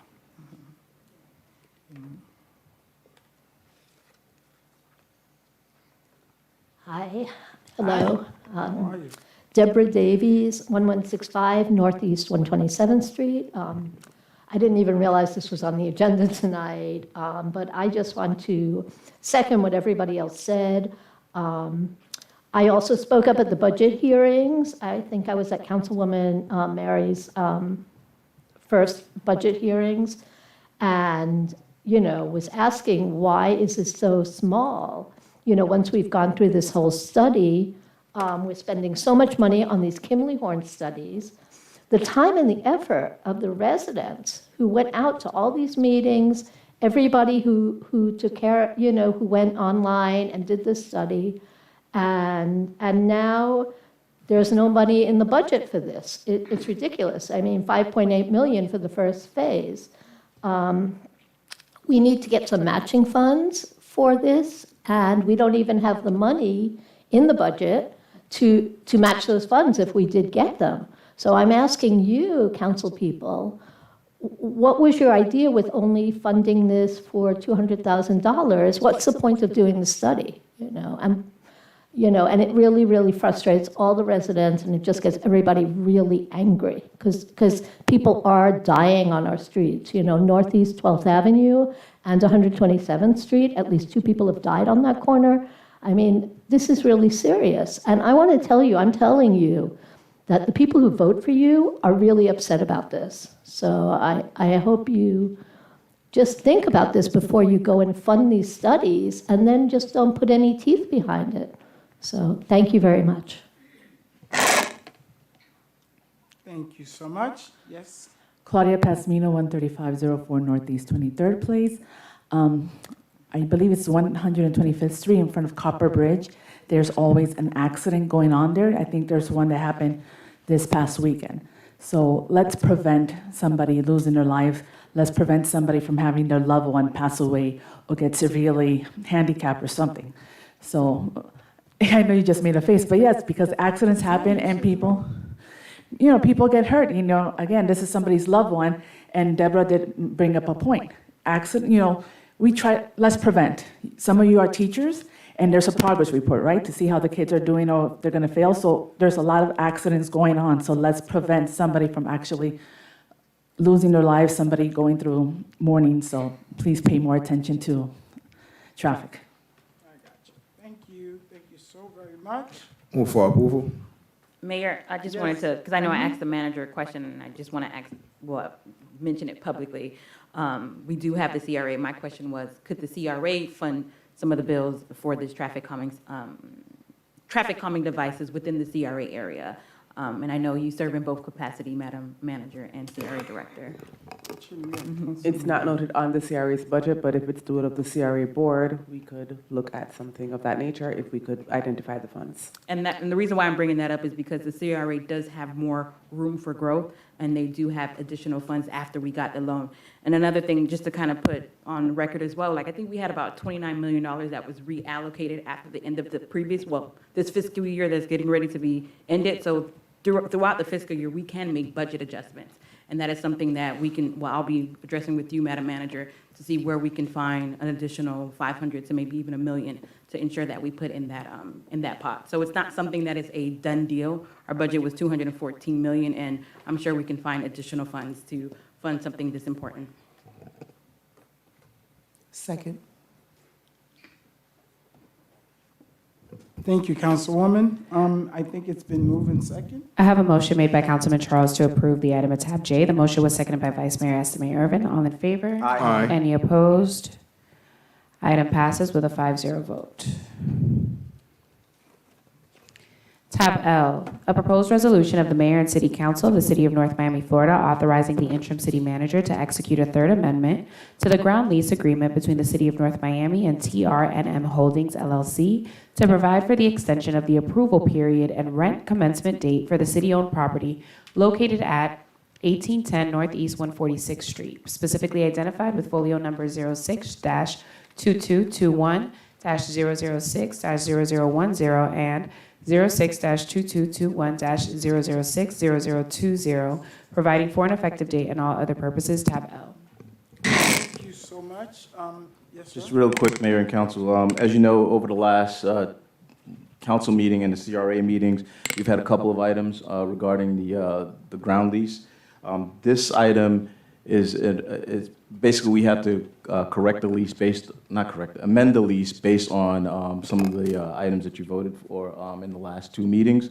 So all this does is change the lease agreement, amend the lease agreement with TRNM Holdings to provide an extension for the approval period and the rent commencement date, and that reflects the changes you made in the last two meetings. Okay.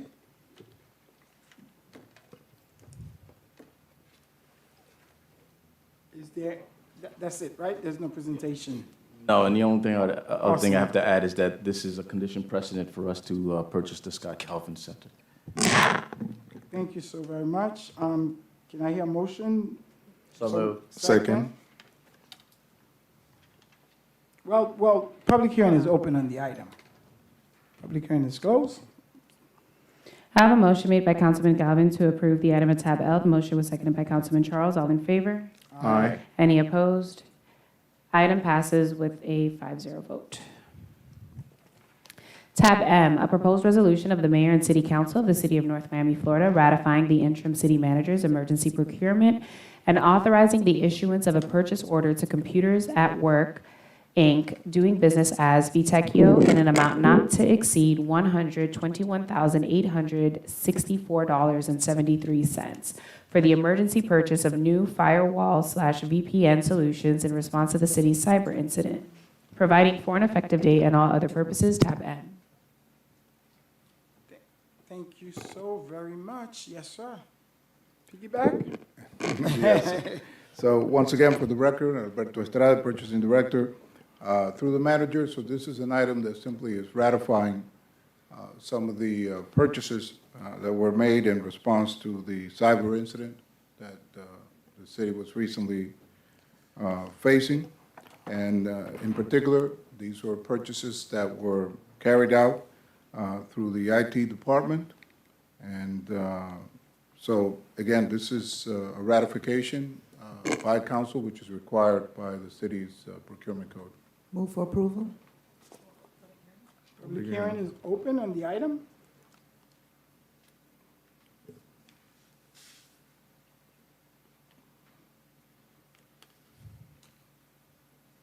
Seeing none, close. Second.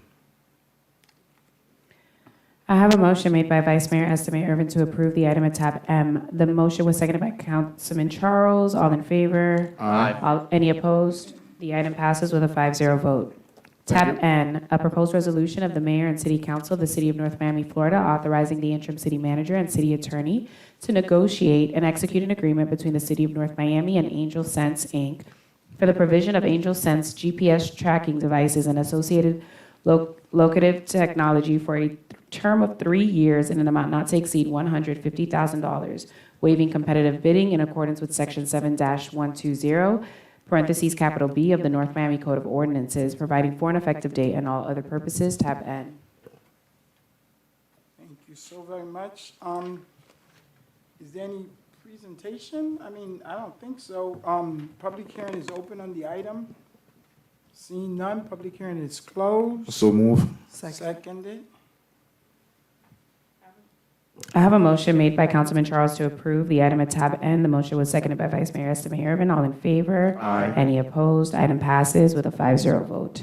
Thank you. Tab O, a proposed resolution of the mayor and city council of the city of North Miami, Florida, authorizing the interim city manager to issue purchase orders to Gals LLC in an amount not to exceed $120,000 for an online web-based uniforms and equipment ordering system for the city of North Miami Police Department, utilizing Broward Sheriff's Office contract number Sheriff RLI number 23013AG pursuant to Section 7-167 of the City Code, providing for an effective date and all other purposes, tab O. Move for approval. Thank you so much. Public hearing is open on the item. Thank you. Seeing none coming. Second. Public hearing closed. I have a motion made by Councilman Charles to approve the item at tab O. The motion was seconded by Vice Mayor Estimate Irvin. All in favor? Aye. Any opposed? Item passes with a 5-0 vote. Thank you. Thank you.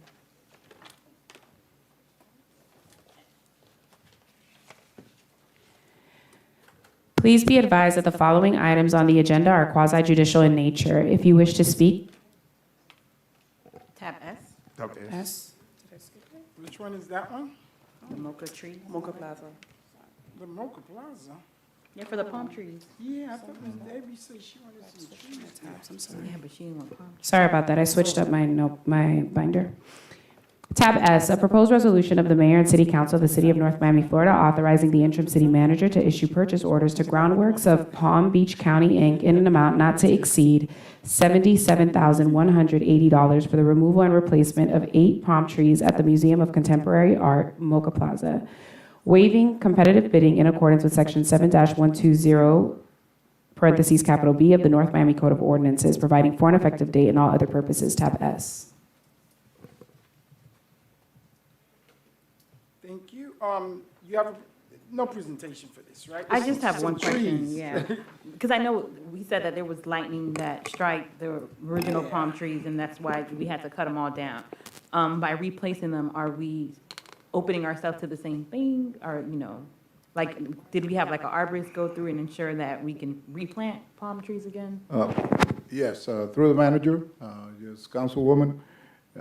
Yes, indeed. In response to the demise of the previous trees, staff actually received a report from the University of Florida's Environmental Horticulture Department.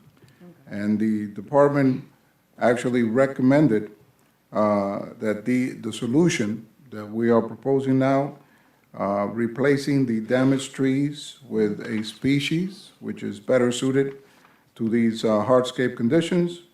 And also, the proposal includes a maintenance protection plan and a 1-year warranty from the vendor. So yes, indeed, there was a study that was done, and the recommendation resulted in this item that's before you now. Okay, thank you. Mr. Mayor? Yes, sir, go ahead. Will that be the same type of trees or will be a different species? Well, okay.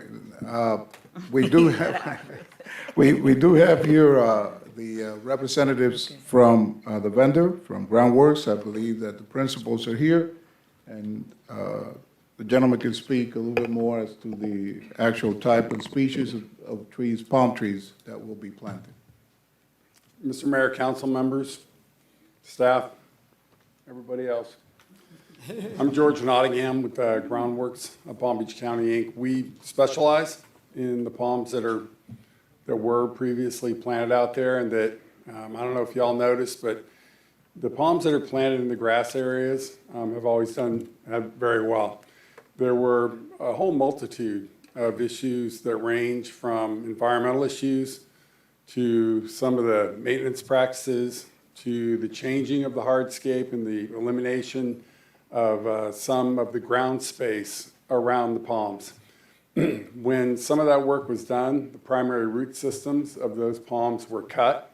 And when that happened, it instituted a chain of events that led to the loss of those palms. The medjool date palms that are proposed for the project typically have a lifespan that we can reasonably look at as being between 100 and 120 years. These same palms, the same variety that we intend to use, have demonstrated themselves to be extremely durable in Dade County, Broward County, and going further north.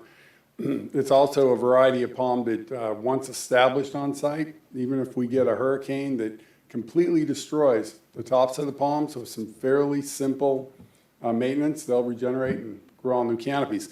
That's not an opinion, that's a track record that's been developed across the past 35 years, give or take, with this particular variety. I've inspected the site. I've gotten a real good feel for the cultural circumstances in the planter beds that are out there. I'm very well known in the side of the industry that I serve, and when I offer an opinion, typically I won't offer an opinion that's a guess. My opinion of that site is that this material will do very, very well there. I don't have a problem at all with the cultural circumstances. Obviously the palms will need to be irrigated, but I think there's provisions in place to do that. And insofar as, the long-term track record of this variety and the imagery that it creates, the beauty it creates, and the durability, disease resistance, it's literally one of the safest investments in palm trees that you can make, and the impact that it makes visually are just absolutely outstanding. So if you have any particular questions, here I am. The only reason why I ask is that from what I learned, the ones that we had before were hit by a lightning strike. So that's the reason why I'm trying to find out if we are not immune to the same situation by using the same type of trees and everything. So that was the reason for my question. To answer your question, lightning strikes are definitely possible. And to make it real simple, palm trees are grounded columns of water. They all are. And that essentially means that if we get a hardcore lightning storm, there's definitely a possibility of a strike. That doesn't apply to one variety of palm tree. It applies to all varieties of palm trees because that's what they are. They're grounded columns of water. Now, some of the palms that were planted out there may have been victims of lightning strikes. There's actually some question. Some were probably victims of having the root systems cut when the beds were rebuilt. There are a number of variables that went into what occurred out there, but they're manageable. And again, I'm the guy who's going to be on the hook as far as the warranty goes, and I'm comfortable with the circumstances. I'm not going to stand here and tell you that these palms are going to live forever, and I'm not going to tell you that a lightning strike could never happen, because it could. But I know that historically speaking, and looking around the county, it's very, very unusual to have a lightning strike take out a whole group. There were other circumstances that went into play, and those circumstances can be managed. So from my perspective, I don't see it as being a big, big risk. It's possible. but I don't see it as being a big risk. Well, thank you. I have a follow-up question, but that will go back to Mr. Alberto, to the manager. It was the same question that I asked, and I want to ask again. When it comes to the lights at the plaza, I know this is for the trees, but do we have a plan for the lights now? Yes, we do, but I'm going to have to turn to our Public Works Director. He should be here, and I believe that the Public Works staff has been working on a plan for the lights. So, Mr. Mayor, Councilman, through the manager. Yes, we've been looking at the light replacement. We're doing an assessment now. We haven't finalized it, but I can get you an update tomorrow. Thank you, sir. Yes, sir. Mr. Mayor, I think it's important to note that the reason that we lost so many trees at the same time was because a MoCA art exhibit, No Fault of MoCA, using wires, metal wires, connected each of the trees. So the lightning strike singular that happened to hit a singular tree was transmitted to all via the wires. It's just one of those things, who would have ever guessed that would happen? So it wasn't, it was a very rare, rare circumstance. That is an amazing variable. Totally possible. Thank you so very much. Move for approval. Second.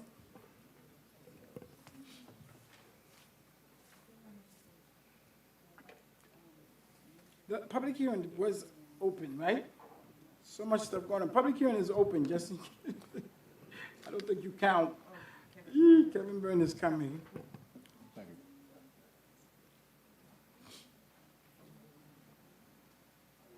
Kevin Burns, 2065 I think the other mayor's coming too. 2065 Alameda Drive, North Miami. It's fantastic. That company has a great reputation in the landscaping business throughout Florida. But why only 8? I think there's some other holes there that when a tree died, the city just concrete over where the original tree was. When we created MoCA Plaza and when we did the addition, we had about 15 to 18 medulas up there. And over the years, they got damaged. We made room for a couple things, but compared to what the plaza was designed for, and that the fact we're only doing 8, and I think if the city could find a little money while they're here, go ahead and add some more, you could get some sponsorships for a palm tree in the MoCA Plaza. You're figuring about $6,800 per tree. I think you can get some local businesses to maybe sponsor a tree, but if you're going to mobilize them and have them here at one time, why don't we do it right if we can? And if there's the ability to build out there and give the manager the flexibility with the Public Works Director that they can expand upon this vendor's work while he's out there. Thank you. Thank you. Public hearing is closed. Go ahead, Councilwoman. Just to the former mayor's point, I think another reason, I know Parks chimed in when we were doing the MoCA Plaza, and the spacing of the showmobile was the reason why we didn't put so much trees as we originally had, because the showmobile wasn't able, I think for Jazz at MoCA and for certain events, the showmobile didn't fit in the plaza. That's why some of the trees were, when we redid the MoCA Plaza, I happened to work at the city at the time, that was something that came up, and that's why a lot of the trees were removed at that time. Okay. I have a motion made by Councilman Charles to approve the item at tab S. The motion was seconded by Mayor Desalmay. All in favor? Aye. Any opposed? The item passes with a 5-0 vote. Tab Thank you. Tab U, a proposed resolution of the mayor and city council of the city of North Miami, Florida, making certain findings and designating 11.14 acres of the real property located at 1525 Northwest 135th Street and identified by folio number 06-2123-000-0050 as further identified by the map in the attached Exhibit A as a brownfield area pursuant to Section 376.80 Florida statutes for the purpose of environmental rehabilitation, job creation, and promoting economic redevelopment. Authorizing the city clerk to notify the Florida Department of Environmental Protection of said designation, providing for an effective date, and all other purposes. Tab U.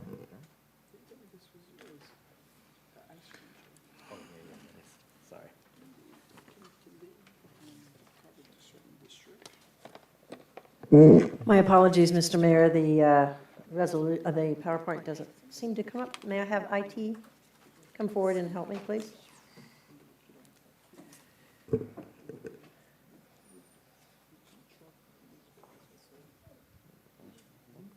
It's the Brownfield one.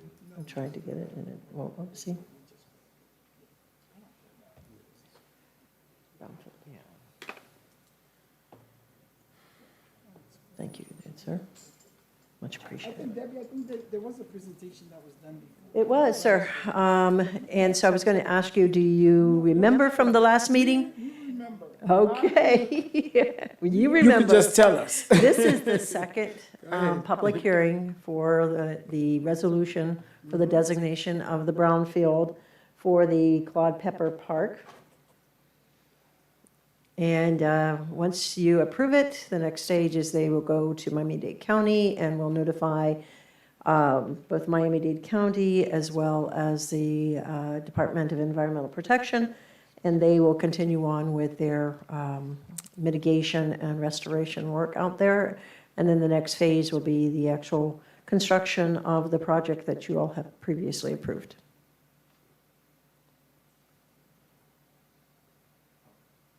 My apologies for the record, Debbie Love, Development Services Director. Excuse me, Ms. Love, 1 second. Yes, Sorry, sir. Councilman. A quick question. Yes, sir. Is that part of the process? Because I see that it's the same item that's just been brought back again for the second time. Is that part of the process? Yes, sir, it is. Okay, Yeah, because the that, second yeah, I was kind of puzzled by that. You have to come back. You have to have 2 public hearings. Okay. Thank you. You're welcome, sir.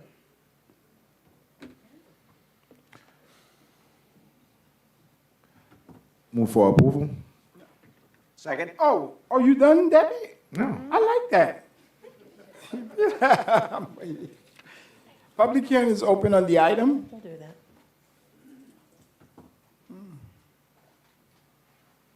Mayor, council members, my name is Michael Goldstein. I'm here on behalf of the applicant, 2100 Ponce de Leon Boulevard, Coral Gables. I've been before this body before on other brownfield designations. It's a wonderful program for a wonderful project, and I'm available to answer any questions that you may have. Thank you so much, sir. I don't think we have any questions at this time.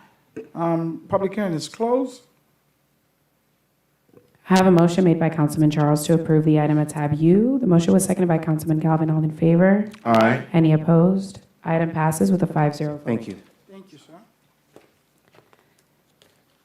Tab V, a proposed first reading ordinance of the Mayor and City Council of the City of North Miami, Florida, amending Chapter 29 of the City of North Miami Code of Ordinances entitled Land Development Regulations, specifically at Article 5 entitled Development Standards, Section 5-1611, to allow ice cream trucks to operate within the city limit, providing certain standards in accordance with Section 166.041, parentheses 3, parentheses capital C, Florida Statutes 2024. Sections 3-1004 through 3-1007 and Section 3-302 of the City of North Miami Code of Ordinances, Chapter 29, entitled Land Development Regulations, providing for repeal, conflict, severability, codification, and for an effective date, tab V. Good evening, Mayor and Council. Again, for the record, Debbie Love, Development Services Director. The item before you is sponsored by Councilman Galvin. It is to modify Section 5-1611 of our code, which is the mobile food dispensing vehicles, the quote-unquote food trucks, that was adopted back in 2021. At that time, the ordinance prohibited vending from a moving vehicle, thereby disallowing ice cream trucks and other type of vending that moves from place to place. With this amendment, Councilman Galvin is requesting Mayor and City Council to approve this amendment. The amendment includes a number of items. Not only does it strike the language prohibiting vending from a moving vehicle, but it also has certain other standards, including for the operator, that they need to have a safe driving record, that they will have to provide state and national criminal background checks, and they cannot be designated to have as a sexual offender. And other things, driver's license, so again, they have to have a clean driving record. The other standards are for the vehicle itself. Many of them are safety requirements, such as mirrors and large mirrors, signage, hazard lights, and flashing lights on the top of the vehicle. Also has to have the name of the business and the the certificate of use permit number on the side of the vehicle. There are some limitations to the vending some of this is governed by the Florida Department of Agriculture. They actually, versus DBPR, who normally handles food trucks. So the Department of Agriculture has some requirements. A couple of them are where you purchase your ice cream and other type of frozen confections. So pre-wrapped, single serve. A couple of things are important here is to look at when the vending can occur, 10 a.m. to sunset, simply because of the protection of children who may be coming up to purchase ice cream, to the limitation to the speed of the road, because you'll have a vehicle stopping in the travel lane against the curb. So we want to make sure that it's safe and there's a clear sight. Visibility. You don't want to come around a curve and there's an ice cream stopped in the middle of the road. That in order to vend, you have to be stopped or parked. And again, it's the orientation toward the curb or the edge of the road. They can't go on the opposite side of the street. They have to vend, as this one does. As you can see in this picture, they're vending from the right side adjacent to the curb. You couldn't be parked on the other side of the street and have children crossing the road to be able to vend. So these are safety issues that we recommend that are included in the standards. We also want to point out that there's a decision that we're going to ask of you tonight, because some communities allow music, some do not. And when they do, it's non-vocal, and it has to be when you're stopped. You can't play the music when you're parked to vend, and that it's not audible more than 500 feet away from the vehicle, or simply no sound generation. That's a decision we're going to ask of you tonight as we move forward. The Planning Commission, at their September 12th meeting, they suggested that they recommended approval subject to reducing that distance to 100 feet so that you can't hear it beyond 100 feet. And that, We got a lot of old people on that Board of Adjustment the Planning Commission. who don't like, the Planning Commission, who don't like ice cream, clearly.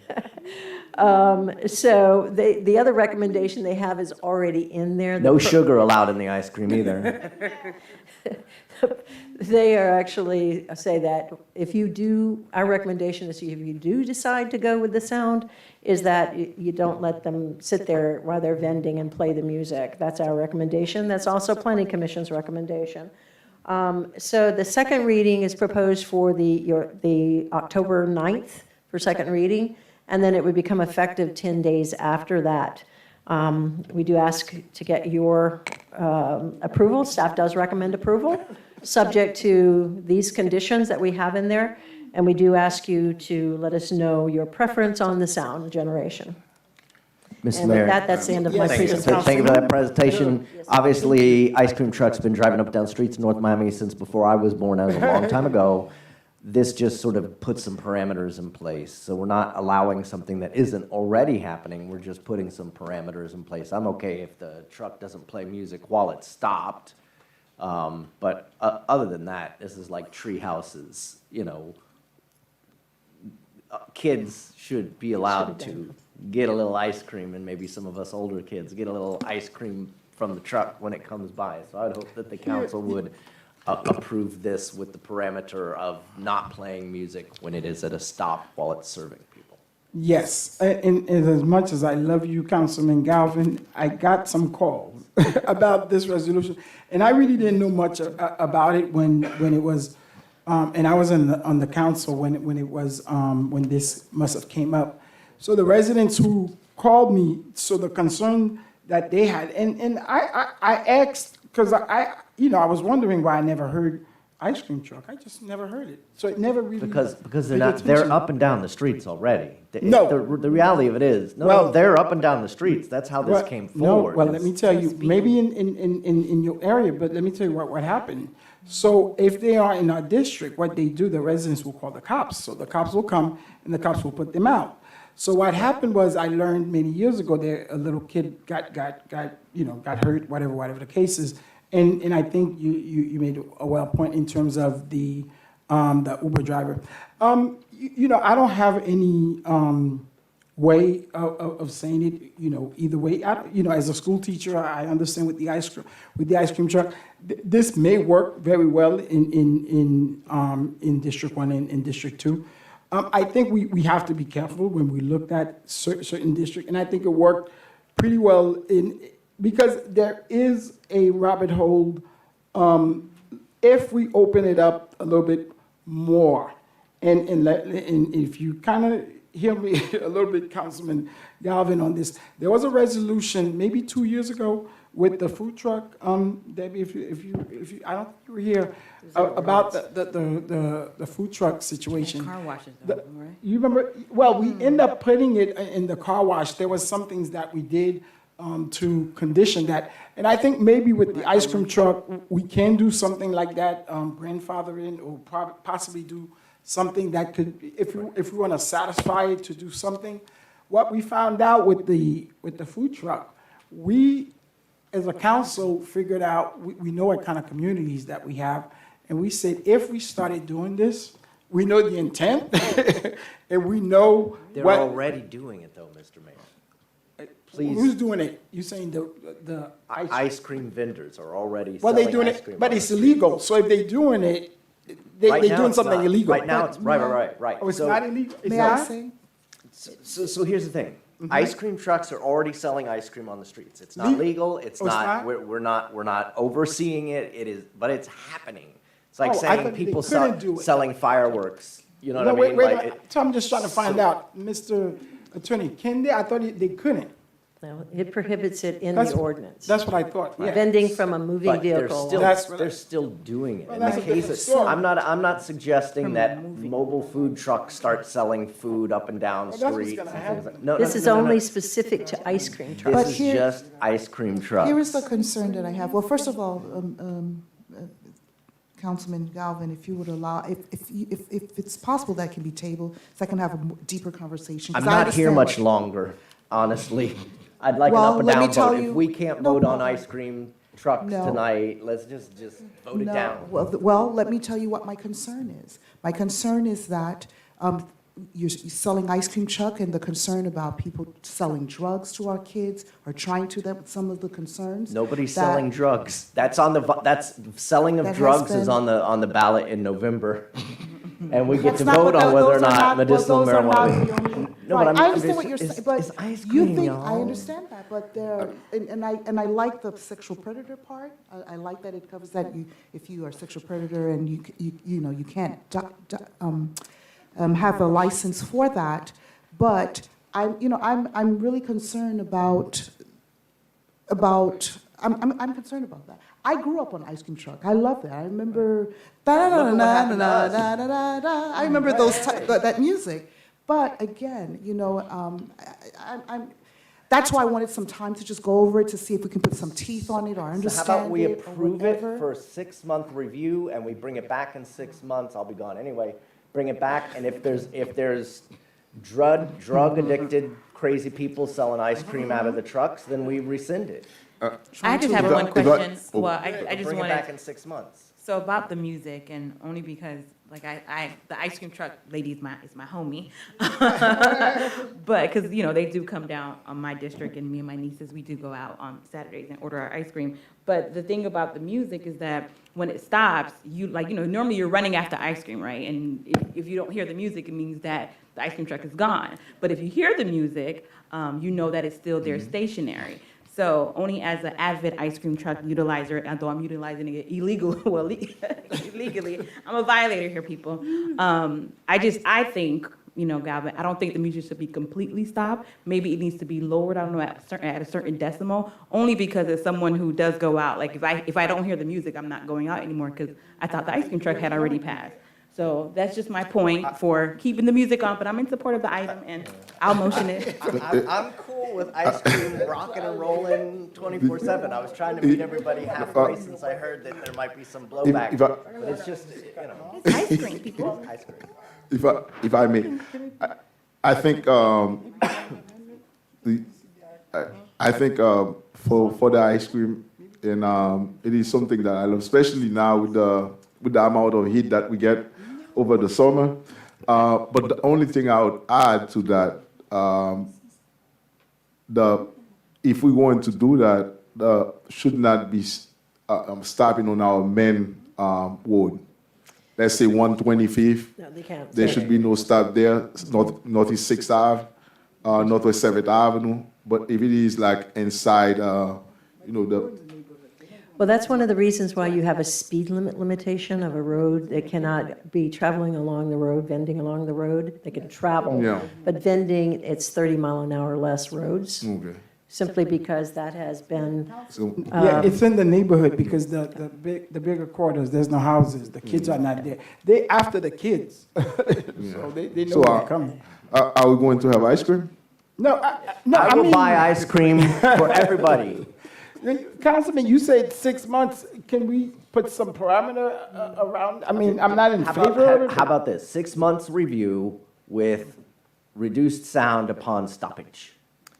if I may, Mr. Mayor, in response to that, then we would have to enforce and measure the decibels. And that could be problematic. Our recommendation as staff is what most communities do, is that when you stop, the music stops. Okay, so let's do, I think we could compromise for 6 months and see what happens. Can I just clarify something? Because what Councilman Galvin had stated. I withdraw the reduced sound, and we're going to be The first thing you said was to revise the parameters to allow music playing while stopped or serving. So that we're going to now go with staff's recommendation that when the truck stops, the music stops. Okay. But the fun don't stop because chocolate sprinkles for everybody. So wait, for 3 months or 6 months? 6 months. 6 months. Remember, back open. Can you buy them? All right. 6 months, but wait, from what time to what time? Because that was the other concern, because they were, Are you on a diet? well, obviously, I'm always on a diet. I'm always on a diet, and you always have Haagen-Dazs in my freezer, so. Well, the ordinance would not be effective, would take effect, bear with me just a moment. I mean, I On the have insomnia, I don't 19th care, but I'm just of saying. October, it would become effective, because you have to have second reading, and then. No, I'm just saying, just for the 10 days seniors, after. from 9 o'clock, they don't need to be going around, because that was the issue. They were going around 9:30, 10 o'clock, and the kids would, for school. No, and- they can't operate No, but past they were. sunset. No, but they were, and they do that, and that's the issue. We have to call the cops, and, I'm And just saying. that's where code enforcement could come Well, in we don't as even well. have code enforcement to Because write stuff. if they're going beyond the time frame they're allowed to go, Okay. and their certificate of use will also have that time frame. Oh, they have to have a certificate of use? Yes, sir, and a BTR as well. Oh, so We're bringing tax revenue as well If we as. stop them, how would we know? So we'll X them? No, sir, one of the requirements is that the certificate of use number, it has to be painted in 3-inch letters on the side of their vehicle, along with the business name. But if Councilman Galvin's saying they're out there doing it illegally, that means that they don't have nothing now. Right. So they- But Right. this Get legalizes what they're already doing and makes them pay the fees and follow all the new rules. All right, let's see what happened in 6 months. And I will speak to. There you go, the ice cream truck, right here. And I will speak to the city manager and the deputy city manager as to the process by which they would like this to be reviewed, to come back to you in 6 months. Move approval. Second. I have a motion made by Councilman Galvin to approve the item at tab V, with the modification that it would be subject to a 6-month review, which would begin from the date that the item takes effect. The second question, to clarify, is that you all are okay with the sound amplification with the limitation of stopping, that the turn, it's not played during stop and parking? Is that correct? Yes. All right. And the motion was seconded by Councilman Charles. Vice Mayor Estimate Irvin, how do you vote? Ice cream is a roll call? An ordinance is a roll call? It's an ordinance. No. Mayor Desamay, how do you vote? Reluctantly, yes for the trial. Councilman Charles, how do you vote? Yes. Councilwoman Timothy, how do you vote? Yes. Councilman Galvin, how do you vote? Yes. The motion carries with a 4-1 vote. Thank you, guys. Dave, you clapping for the ice cream? Tab W, a proposed second reading ordinance of the mayor and city council of the city of North Miami, Florida, adopting amendments to Volume 1, Goals, Objectives, and Policies of the City of North Miami 2016 Comprehensive Plan in accordance with the requirements of Section 163.3184, parentheses 3, Florida Statutes 2023, and Chapter 29, Article 3, Division 11, Section 3-1102, parentheses capital A, and Sections 3-1105 through 3-1110 of the City of North Miami Code of Ordinances, specifically by amending the future land use element at Policy 1.2.1 and Policy 1.21.3 to establish a height bonus for the Bayshore Zone, providing for an adoption hearing and subsequent transmittal of the proposed amendments to the State Land Planning Agency for a determination of completeness, providing for repeal, conflict, severability, and an effective date. Tab X is a companion item, but Tab X is a quasi-judicial item. Please be Mayor- advised that the Mayor, if I following... may? I'm sorry, Yes, go ahead. because I have to leave the room right now, because I had to recuse myself. Oh, from that. that's Yeah. true, that's true, okay. Can you read it, Madam Clerk? Yes. Okay, thank you. Trying to leave too. I may have a. Please be advised that the following items on the agenda are quasi-judicial in nature. If you wish to speak in favor of, object to, or comment on an item, please complete a public speaker's card indicating the agenda item number on which you would like to comment. You must be sworn before addressing the city council, and you may be subject to cross-examination. So if you haven't already done so, please grab a public speaker's card in the back or the entrance and fill it out, please, and just bring it to me. If you refuse to submit to cross-examination, the City Council will not consider your comments in its final deliberation. Please also disclose any ex parte communications you may have had with any members of the City Council. City Council members must do the same. Good evening, Mayor and Council. Tab X, Oops, so sorry, a ma'am. proposed second reading quasi-judicial ordinance of the Mayor and City Council of the City of North Miami, Florida, providing for text amendment to Chapter 29 of the City of North Miami Code of Ordinances entitled Land Development Regulations, at Article 4 entitled Zoning Designation, specifically at Section 4-203, implementing a height bonus in the BZ District for a total height up to 238 feet 10 inches through the conditional use permit process, in accordance with Section 166.041, parentheses 3, parentheses capital C, Florida Statutes 2023, and Sections 3-1002, 3-1004, 3-1005 through 3-1007, and Section 3-302 of the City of North Miami Code of Ordinances. Further authorizing the interim city manager to do all things necessary to effectuate the zoning map amendments, providing for repeal, conflict, severability, codification, and for an effective date. Debbie, if you're okay with it, I'm just going to swear folks in. Yes, ma'am. So if you submitted a public speaker's card or you plan to speak on the item at tab X, please stand and raise your right hand. Do you swear or affirm that the testimony that you are about to give in today's proceedings are the truth, the whole truth, and nothing but the truth? I do. And if you did not submit a public speaker's card, but you're standing and you're swearing in, you're going to need a public speaker's card. Thank you. Thank you, Madam Clerk. Again, for the record, Debbie Love, Development Services Director. As the clerk noted, these are companion items. This is the second reading of the comprehensive plan amendment.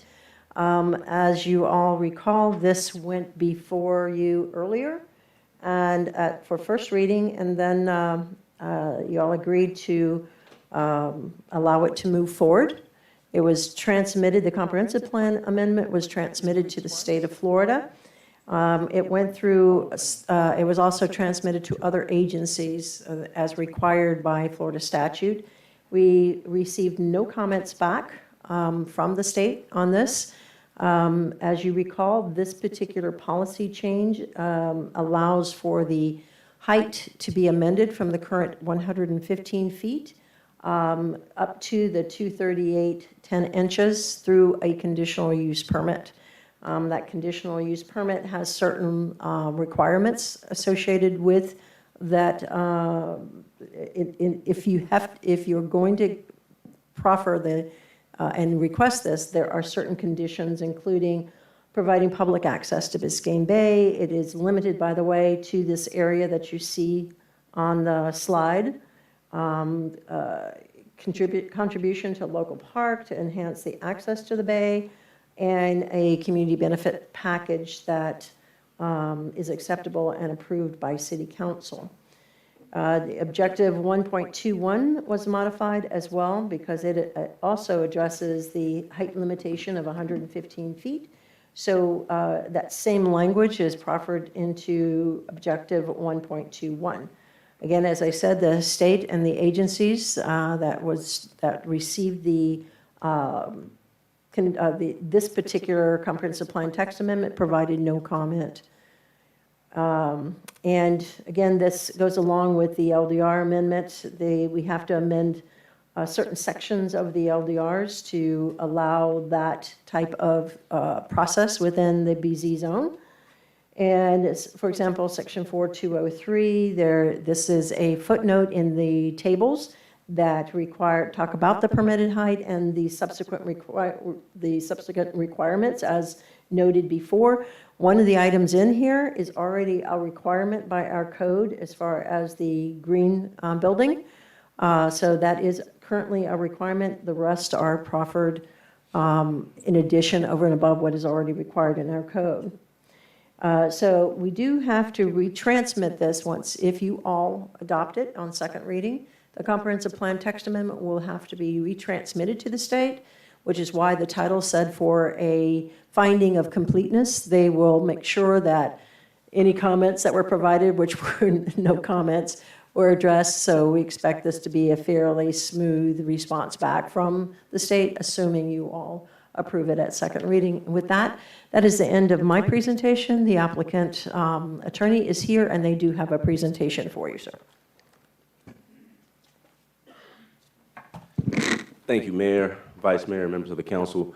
To streamline this process, Pedro Gasson of Holland Knight with offices at 701 Brickell Avenue. To streamline this process, I know the council has had a pretty long night. I would proffer the opportunity for the residents to come up, provide any comments that they might have, and then I can address all of the issues in rebuttal. Instead of doing the presentation, having the community come up, and then doing the rebuttal, I can address all of my issues in rebuttal as an attempt to streamline the issues. So you won't do a presentation? I will have a presentation, but I will just address everything in one shot. No. So do your presentation. I thought you said you are not doing a presentation, you will rebuttal as part of their, if that's what I'm hearing. So, but do your presentation. Sure. Yeah. I'll keep it brief, Yeah, good. Mayor. We like that. We like that. Awesome. Pedro Gasson of Holland Knight with offices at 701 Brickell Avenue. I am joined this evening by my colleague, Alessandra Saint-Romain, and Mishkayo Setut. I'm also joined by representatives of 2000 Property Owner, the Continuum Company, Ian Bruce Eichner, David Fishman, and William Wallace IV. It's my pleasure to be before you this evening. We have had a detailed conversation about this at the last hearing, so I will try to streamline and curtail the nature of my comments tonight. Next slide, please. So as Debbie noted, we had no comments from the state. There are a variety of different agencies that review this to ensure that there are no important state resources that are impacted. And typically, if there are comments, that means that there are problems with the application, there are problems with the amendment. In this case, there are no problems identified, there are no impacts and no negative impacts that the state could review or see as part of this project. Next slide, please. I wanted to remind this council, as part of this amendment, you're not approving any particular projects. All you're doing is giving an applicant the opportunity to submit a project. Next slide. And as part of that project, we would have to go through the conditional use permit process, which I know this council is very familiar with, and we'll have to go through a robust process of community meetings, going before the Planning Commission, and then coming back before this council in order to actually be able to effectuate the height that's contemplated within this ordinance. So by adopting this ordinance, you're not approving a specific project, you're simply providing for an opportunity in the conduit by which we would be able to submit a specific application. Next slide. And as part of this, what we've done is provide for, with staff's help, provide for some parameters with respect to what's going to be provided. And at bottom, what these features are seeking to do is ensure that the community benefits from it, which is one of the reasons why we wanted to ensure that there was a community benefits package that is tied into the process to ensure that we could seek the height bonus as part of what we're doing with respect to this amendment tonight. And as noted previously, this is an area that's specifically limited to the area south of Northeast 123rd Street, east of Bayshore Drive. Outside of this area, no other properties can be able to seek this height bonus. It's really going to be specific to this area. And again, it's just the ability to submit an application for approval. Next slide. And as part of this, what we're going to be doing is providing for the conditional use permit process, contribution for parks, which we've already contemplated as part of an initial community benefits package, which we anticipate engaging in with the community in a more robust fashion if we're fortunate enough to go beyond this next step. Of course, the green building certification, distance from single-family homes, and then, of course, the community benefits package that we're contemplating. This is the CUP process that you all are well aware of. Next slide. And these are some of the aspects of that we're anticipating. We do anticipate that there's going to be some significant enhancement with respect to Lehman Park. We're also anticipating that for some of the projects, there will be access provided on site for members of the public to come on site to be able to utilize or at least view the bay. Next slide. This is the green building certification that will have to be sought. We will have to obtain some sort of green building certification as part of this process, and we anticipate certain conditions with respect to the community benefits package. As of today, we have a certain set of community benefit package that we are going to initiate with the community. Subsequent to this, that community benefits package, we fully anticipate having a robust dialogue with both the council and the community to ensure that we're addressing their concerns and making sure that we're improving the park areas and the different issues, transportation, workforce housing, and some of the issues that have been raised even here tonight. So we think that this project, that this amendment process will provide for a project that can address all of the issues that have been raised as part of the public hearing process even tonight. We look forward to being able to work with the neighbors. Thank you for your time. I'm here to answer any questions and would like to reserve some time for rebuttal. Thank you so much. Awesome. Thank you so very much, sir. That was very quick. We have a couple of people who have signed up to speak. I am going to call your name, not in the order in which I have received your application. Okay. Excuse me if I mispronounce your name. Sarah Asrat.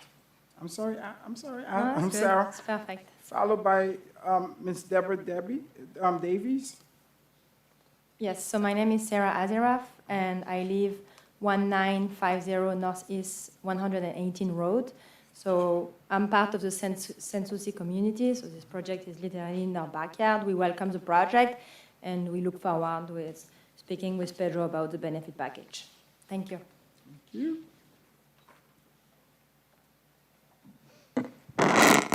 Hello, Deborah Davies, 1165 Northeast 127th Street. With all due respect, I am opposed to raising the permitted height on this area to 238 feet. Does anyone believe that this will be a one-off situation? Once you approve this, developers will be lining up to build 200-foot tall buildings all along the bay in Saint-Souci and then in other parts of the city. As with other high-rise developments in single-family neighborhoods, it is a complete fiction that they have no adverse impacts, as the LDRs require. As I think you know, I and my neighbors are living through those adverse impacts as we speak in my home on Northeast 127th, directly across from the Gardens residence. And we have not even begun to experience the full impacts of this development, which will only become clearer once it's totally open for business. And that is only 9 stories high, while you are looking tonight what you are looking at is 20 stories. And what about flooding, which is already a problem on North Bayshore Drive? It's a terrible problem, one for which the infrastructure is already inadequate. People move to North Miami because they don't want to live in Brickell in high-rise buildings that routinely severely flood during storms. Why not instead think about protecting Sans Souci and the rest of North Miami from the impacts of the climate crisis and sea level rise with new infrastructures that protect us and will make our city livable for future generations? As we know, we have another hurricane out there right now. I just got this from you, Mr. Mayor, saying you're going to solve the flood challenges, but I don't see how creating these new, and I'm sure other people in the council have sent out similar things. I don't see how you're going to stop flooding by creating more problems without any impact, without any, on our infrastructure. Thank you very much. You are welcome.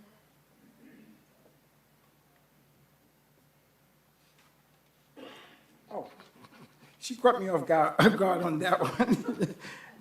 Eileen Vicava, followed by Claudia Pedino, and then it'll be Liana Kozlowski, I'm sorry. Okay, Eileen Bicaba, 13350 Northeast 3rd Court. Following Debbie, I could not have said it more perfectly. I pretty much agree with everything she said. I don't believe I think there's a problem already a problem in the city where developers are just running over us. Now you're going to allow a developer that don't like the rules to just change the law. I mean, this is going to be all over the city. What is to stop the next developer for don't like the way the ordinance is to just change it? We just went through doing the comprehensive plan. We just went through redoing this whole thing. You had the public come out, we talk about what we want, and now you're going to say it meant nothing. Developer can come and change it at whim. This is not right. And once that happened in one place, you are going to have developers saying, it's my turn in the other place. So I completely agree with everything Ms. Davies said. Thank you, bye-bye. Thank you. Claudia Pasmino, 13504 Northeast 23rd Place. I can't believe we're still spending time on this subject matter. Of course, I'm opposed to it. Earlier today, somebody said, united we stand. So though I do not live in that area, I still live in North Miami, and it's still going to impact me. Because again, I'm for my residents, my fellow neighbors, and I don't think we should have this tall building. And another thing, last time I spoke, I sat down and then somebody said there's not going to be that much traffic because the people who are going to live in that building are just going to be there part-time. They're just going to use this as like a second home. I'm like, so you want my council to vote in favor of people who are going to be here part-time residents, to forget the rest of us who've been here for years and love the city. We spend so much time in the city. We advocate for the city. We're all about community. So you want this council to change the laws for part-time residents? Come on, please. And I ask the council, have logical sense. Vote on behalf of those of us who fight for the city, love the city, want the best for the city, not just like a part-time thing. Thanks. Thank you. I'm sorry, I mispronounced your name. No, said it beautifully the second time. Thank you. Good evening, Liana Kozlowski with Shubin Law Group, offices at 100 Southeast 2nd Street. I am here this evening once again on behalf of Mariners Bay Condominium Association. I think by now, between prior meetings, the letters that we've sent, the phone calls, this council is pretty well aware of the situation that the folks at Mariners are facing. We support the text amendment tonight because, one, it's well thought out, and it provides a real solution for the folks in this building. Like other aging condominiums in South Florida, the folks at Mariners Bay have done their milestone inspection, and it's revealed that there is significant structural deterioration that requires concrete restoration. And sure, it's feasible, but the price tag is enormous for a building that only has 46 unit owners. So we have the association president here tonight, and she can provide details, if you ask, about those six-figure special assessments. The bottom line, it just doesn't pencil out, especially for people on a fixed income. This is one of those situations, unfortunately, where ensuring safety does not go hand in hand with preserving affordability. To date, though, Continuum has been transparent with us. They've worked collaboratively, and they understand how time-sensitive this matter is. And we feel the same way about the city. We appreciate that you've moved us forward, and we are hopeful tonight that you will vote in favor of this amendment. And I'll just say that I do believe that this process can serve as a blueprint for other communities who are struggling with these issues and who will be facing similar situations. Thank you. Thank you, ma'am. Hernando Barreto, Laura Garderno, and our last speaker will be former Mayor Frank Wolin. Good evening, Hernando Barreto, 11930 North Bayshore Drive. I would like to start welcoming the president of Continuum, the development company. Glad that they are here. We have discussed this for more than 20 meetings for the past 2 years. And one of the things that is sad is see how the expensive Holland Knight lawyers have been trying this matter for the past 2 years, trying to circumvent the system, circumvent the process. First going to the Board of Adjustment, they fail. Then they try to get this approved and only get 3 votes. Then they try to change the rules of the city to remove the supermajority, and they fall. They failed too. And then they try the latest trick is they hire somebody, a relative closer to Ms. Timothy, in order to force her to recuse because they knew her vote was against in the previous meeting. Then all those misrepresentation, misleading tactics is not the way. We welcome developers. We want nice luxury buildings here, but in the right way. In the previous meetings, the mayor, the city mayor has proposed some compromise. It was refused. Even vice mayor proposed a compromise. They refused. We have been trying to, the community have trying, we have several meetings, we have called them, we have met them, but they refuse to any compromise at all. They just designed the 238, 10 inches, and they just are pushing, doubling down on that. Mr. Galvin gave them the opportunity, the benefit of the doubt, and give them a positive vote in the first reading, trying to get them to compromise, but they didn't. Thank you, thank you. Ms. Laura, go ahead. Laura Galliano, 12,000 North Bayshore Drive, president of Mariners Bay. I'm not going to belabor the point tonight. The opposition is focusing on 2 issues. Flooding, which I'm sure Pedro will address, is being addressed with the smart development, and I think you'll be really happy with what they have. And second, their discussion that a handful of additional seasonal units is a burden, will be a burden on their lifestyle. But the real issue is, and this is really important, and I want to bring this home, is that there are 46 families in this building that are ready, that are on the precipice of facing financial ruin if this doesn't happen. It's really important for you to understand that there's families who stand to lose their jobs, their homes, their savings, and be thrust into the mounting condo crisis, which you are all aware of. This isn't just about a couple floors. It's about protecting your constituents, parents, children, and the elderly who call Mariners Bay home. You know the issue at hand, and you know why this is so important to pass this text amendment tonight. Please don't let the voices of a few dictate the fate of many. By passing this amendment, you will demonstrate responsible governance that embraces both community welfare and future smart development. This project will bring vital tax revenue, which, as we heard earlier today, is very important to this city, and improved infrastructure, including as it relates to flooding in North Miami, benefits that far outweigh any perceived short-term inconvenience to the people who are opposing this tonight. If you vote this down, you'll be voting to push us into foreclosure, fire sales, and receiverships, leading to plummeting property values all around us. We need your leadership now more than ever. The families at Mariners will still be here in November, and we will remember the support we received from you during this critical time. Please let this be a moment where you show your commitment to protecting the community. Thank you.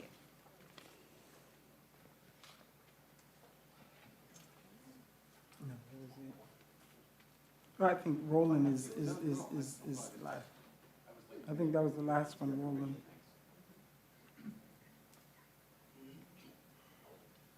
Mr. Roland? No, go ahead.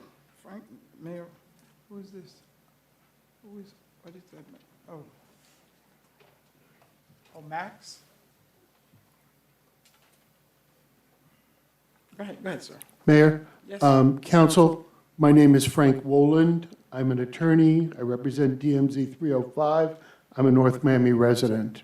I have spoken very, very briefly, 2 or 3 minutes. Councilman Galvin, I spoke to Cassandra Timothy. I spoke very briefly to Ms. Estimé.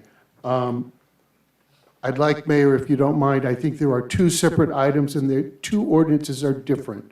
Therefore, I would request 3 minutes for each of the items because they are different ordinances. Not, well, on this one, we on this one, and then we'll open it up, right? No, they're doing them together. We're doing them both, Mayor. They were read together. The other people get to. I mean, if you do that, then they're opening Yeah, it right they're back open up to that. again. It's a subject to that? Okay, that's fine. Okay. Okay, go ahead. Thank you very much.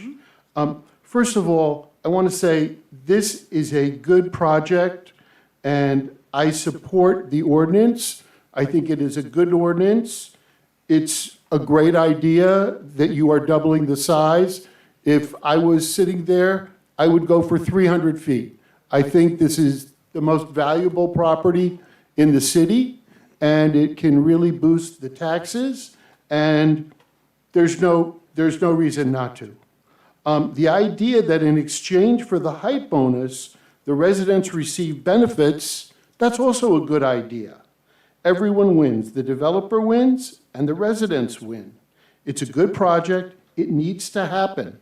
In my opinion, there is just one problem, one word that is out of place. I think it was an inadvertent mistake, and it's at page 4, paragraph 6 of the ordinance. And it says that the height bonus is in exchange for public access to Biscayne Bay or a contribution to a local park to enhance access to view the bay. And that word "or" is a mistake. It should read "and," or at least "and/or." In the case, the proposed access that they have now is about a 12-foot space with 2 benches that you can go to look at the bay.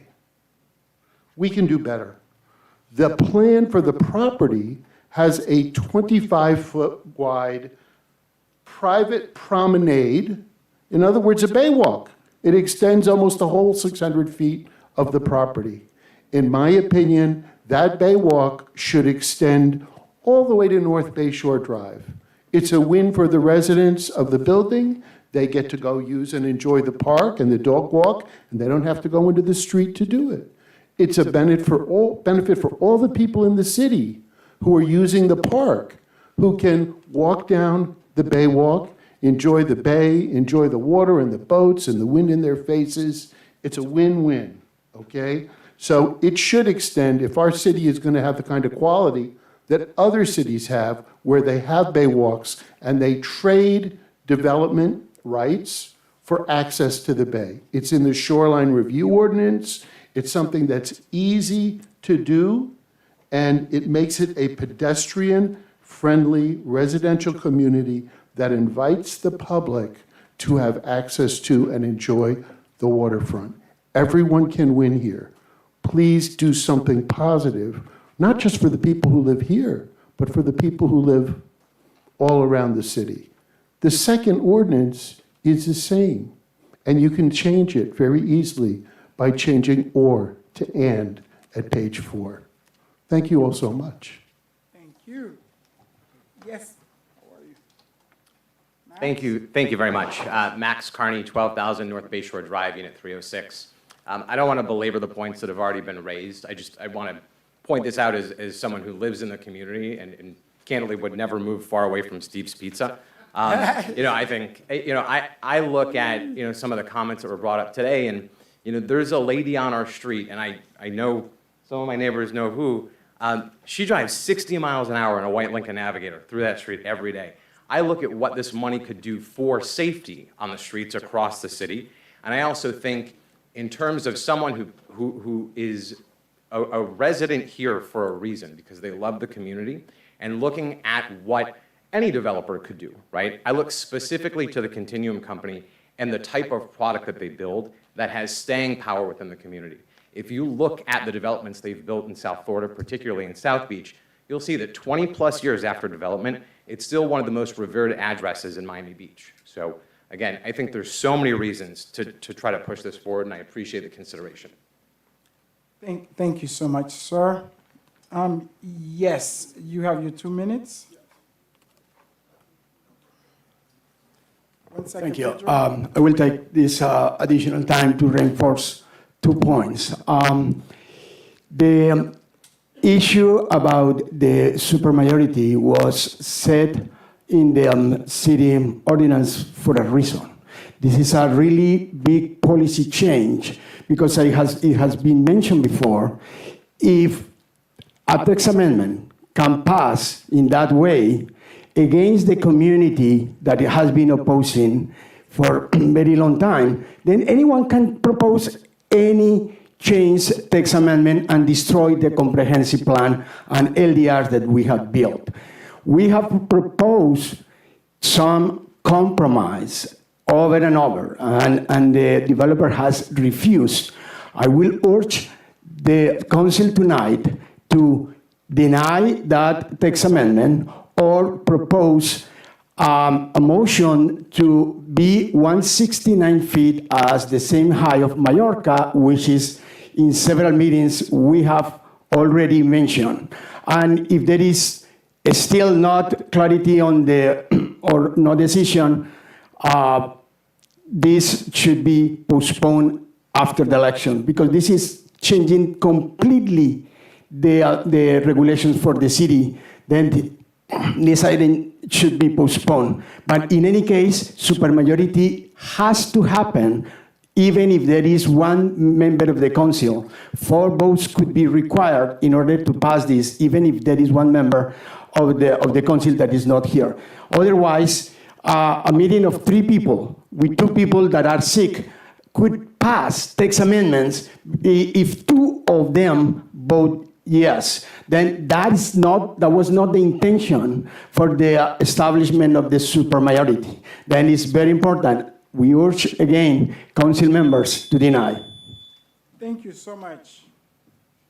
Anyone else? Can we Mr. claim Gassan, that yeah, time? everybody is now getting an additional bite at the Yeah, apple. because they have to because of. what It's the happened new with Frank Frank. Wolland rule we just instituted. Exactly. Do I have to state my name again? Yeah, go ahead. Yes. please. Claudia Pasmino, 13504 Northeast 23rd Place. It's not a win-win situation. And then 46, I feel bad for the 47 families. I don't know the circumstance, but they're not the only ones that can vote November 5th. So if we're going to play that game, well, if you don't give us Yeah, height, please- these please 47. don't do that. Yeah, Okay. yeah, this is not what this is about. Well, Yes, I it was know. brought up before, but I'll take it For the back. record, nobody can vote for me on November 5th. No, I'm serious. Yeah, that's not a cute thing to throw at elected Yeah, yeah, officials. that is Don't not do right. do what we want or we're not voting for you. Yeah, That's, this is not. And then same thing in regards to, well, we can get money for speed bumps. No. One thing is one thing, the other thing is another thing. Like I said, we're a community. United we stand. And our main thing is if you allow this to happen in this area, what's to say it's not going to happen to the rest of North Miami, and we have to be fair. Because a developer can say, you let it happen on the east side, why not this side? So that's why me and others who don't live in the immediate area are here. Because again, we love this city, we love the community, you see our faces, we want what's best for the entire people. And I know there's a small population that says, no, we want this to go higher. We understand that, but in the overall, we have to see what's best for everybody, not what's best for a few people's pocket. And if it's true that they're going to be foreclosed, I feel bad for them because I went through that situation. But at the end, it needs to be what's best for everybody. And again, united we stand. And then it's not fair that less than 1% gets to control or tell you guys this is what needs to be done. That's it. Thank you so much. I think it's safe to say public hearing is closed now, and this is the longest meeting since I became mayor. Well, not really. It's 10:05. I thought it was 11:05. So, Pedro, do not make it long. Absolutely, Mayor. I'm going to just address several discrete points to really hit home some of the issues that were raised by the neighbors and just try to address them head on. First issue was flooding. In this specific area, the reason why you have flooding was because those properties were developed back in the 1970s, and it allowed water to drain into North Bayshore Drive. What this is going to do is address that issue. And as a matter of fact, this developer has already provided a community benefits package whereby they're going to be investing $1.25 million for stormwater management. In addition, the second comment that was raised was with respect to sea level rise. This developer will also be enhancing the seawall by additional 2 feet that will provide for additional enhancement to address sea level rise within the city, particularly within this area. The third issue that was raised, and I think that this is very interesting. I sat here tonight and I heard a variety of different people talk about revenues and how the city needs more revenues and we need to be able to address a variety of the public goods.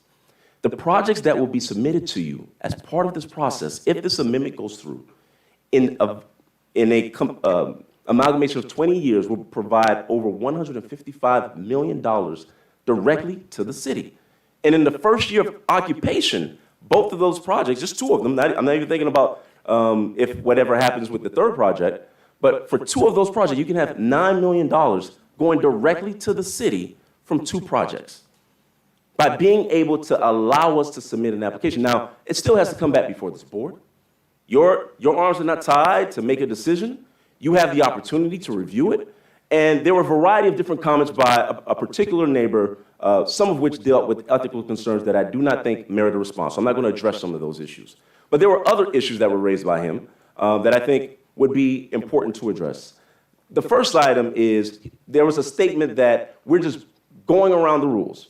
Well, if this council remembers, we were specifically told by the council to seek a text amendment. Don't go through the variance process. Seek a text amendment, go through the process, come back before this council, do your meetings, and we've done all of that. We've had several community meetings. We've had several public meetings. We've now been in this process for over a year. And so for anybody that would state that we did not go through the proper process would be completely wrong. That is false. We've done exactly what this council wanted us to do. So if there's a disagreement on some items, that's fair. But saying that we did not do the appropriate process is completely and directly wrong because we did exactly what the council asked us to do. So when it comes to these items, flood, sea level rise, I'm not going to address the ethical issues. And then there was a comment, and I don't typically disagree with former Mayor Rowland. I think that there are opportunities for us to provide for access. And so you have several different properties within the BZ. There are opportunities for those properties to provide contributions to Lehman Park.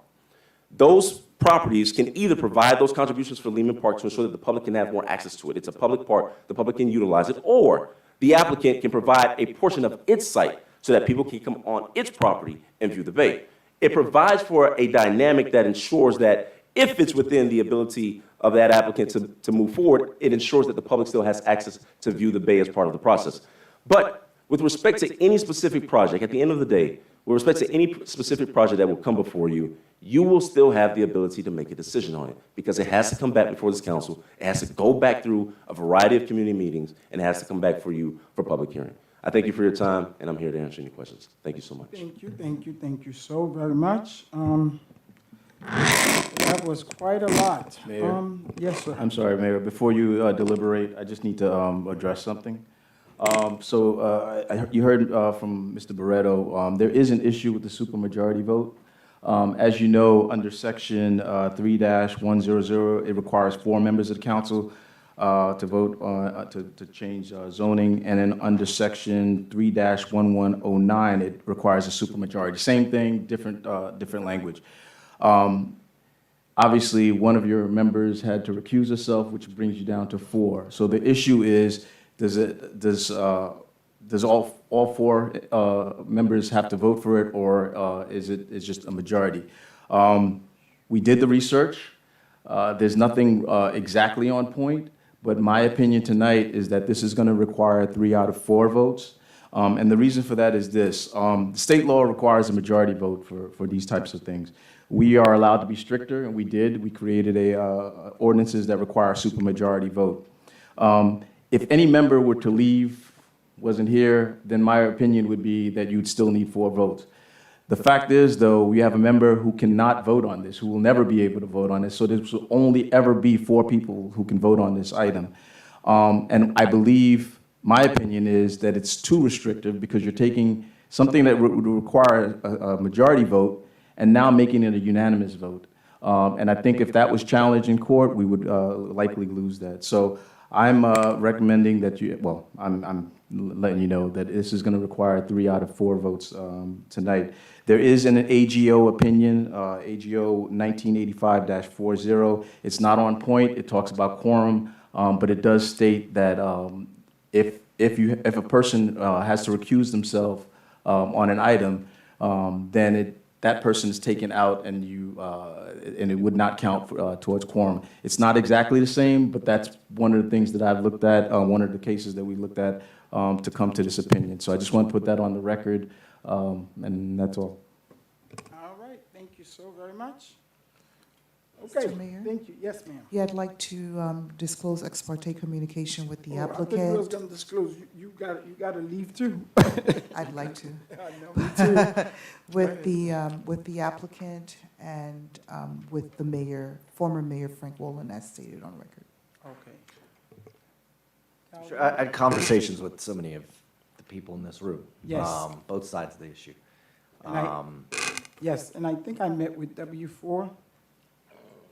We did meet, right? Yes. Yeah, I just want to disclose that I had conversation with Pedro and also W. Okay, So, go ahead. Mr. I Mayor. need to add Mr. Yes, W yes. on mine as well. I need to add Mr. W. Thank you for reminding me, Vice Mayor, because I didn't remember. So, Mr. Mayor, through you Go to ahead, the sir. city attorney, are we being asked tonight to vote on removing a supermajority? I mean, if supermajority is on our books.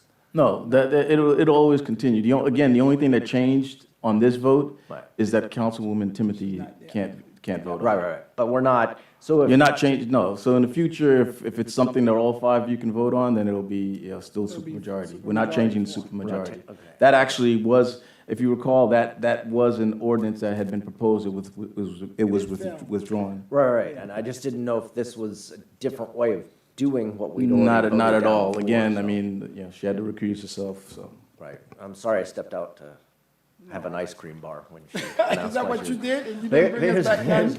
Here's a question I had to, Mr. Wolin brought up the and/or item on page 4 about access to the water. He had suggested where it says, I think it was access to the water or, I forget the language, but he said he'd be happy with an and/or. It was page 4, and unfortunately, the little laptop I have here is so small print. Is that something that you and your clients are amenable to, is the addition of and/or as opposed to the word or?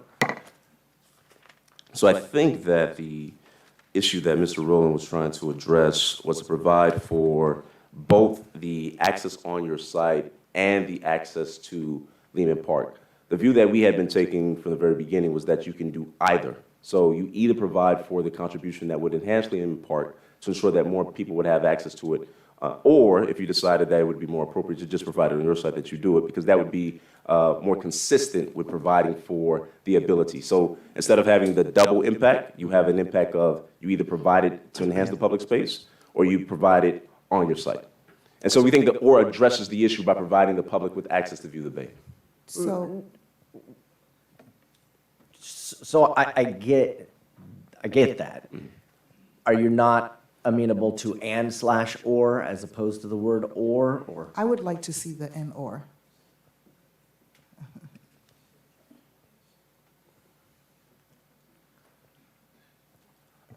We would be fine with the and/or.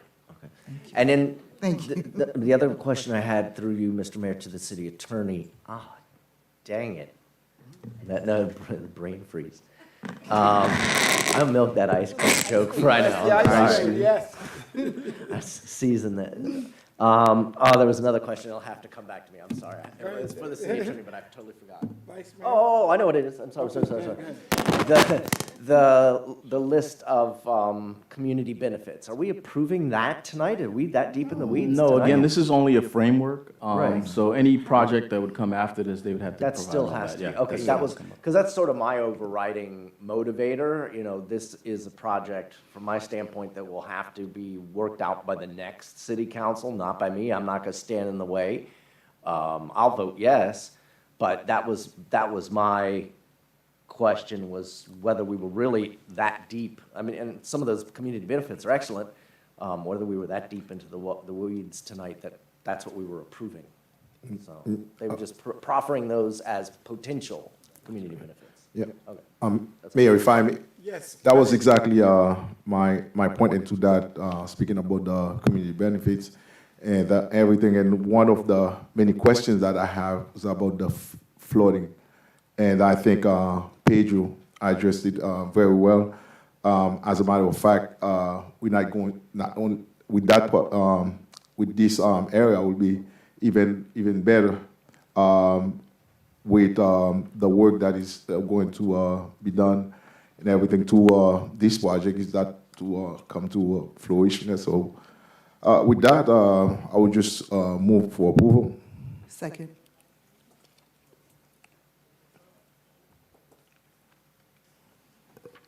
I have a motion made by Councilman Charles to approve the item at tab W. The motion was seconded by Vice Mayor Estimé Irvin. Councilman Galvin, how do you vote? Yes. Vice Mayor Estimé Irvin, how do you vote? Yes. Councilman Charles, how do you vote? I withdraw. We're extending the former mayor. Is the word "and/or" We agreed agreed upon? on Do we that. We need agreed on to? that? I think we all understand. We all understand that. Yeah, we agree on that. Yeah. Snatching victory from the jaws. Councilman Charles, how do you vote? Yes. Mayor Desame, how do you vote? No. Motion carries with a 3-1 vote. Thank you, Mayor. Thank you, Vice Mayor. Thank you, members of the council. Is there a motion on tab X? So move. So, second. I have a motion made by Vice Mayor Estimé Irvin to approve the item at tab X. The motion was seconded by Councilman Charles. Mayor Desame, how do you vote? No. Councilman Charles, how do you vote? Yes. Vice Mayor Estimé Irvin, how do you vote? Yes. I'm sorry, I didn't hear you. Yes. Okay, thank you. Councilwoman Timothy is recused. Councilman Galvin, how do you vote? Yes.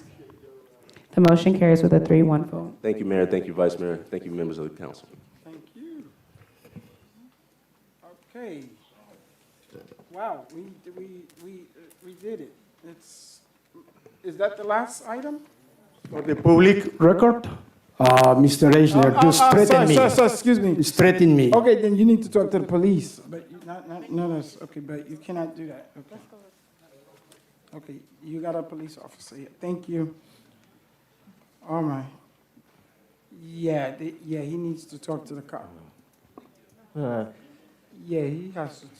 Let's not get involved in whatever might have happened. There's a Yeah. police officer, file a police report. Yeah, I he guess. needs to talk to the police.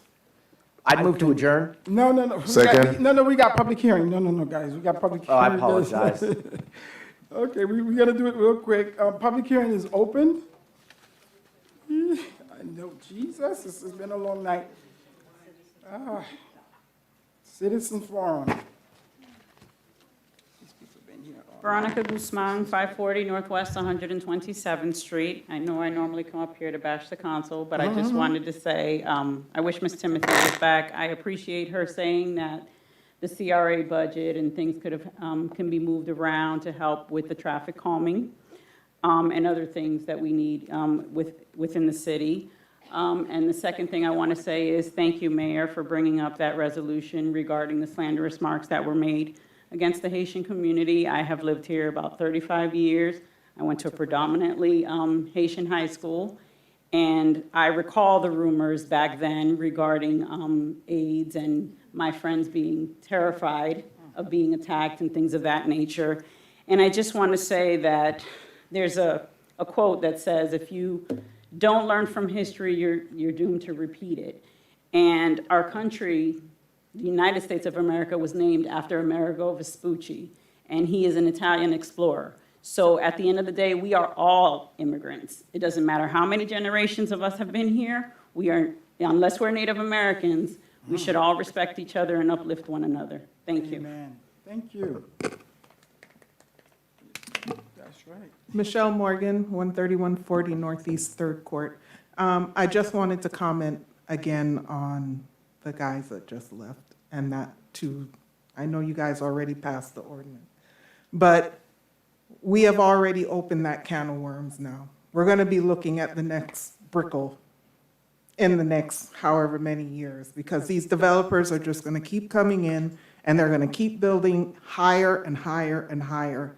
And that is not what North Miami is. We all want development, we all want to improve, but North Miami is a bedroom community.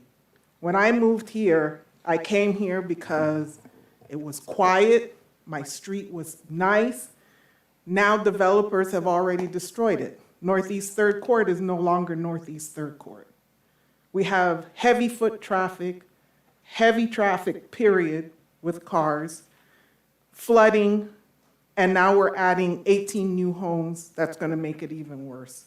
So I understand that everybody needs development, the city needs money, yada, yada, yada. But why does it have to be a 20-story building?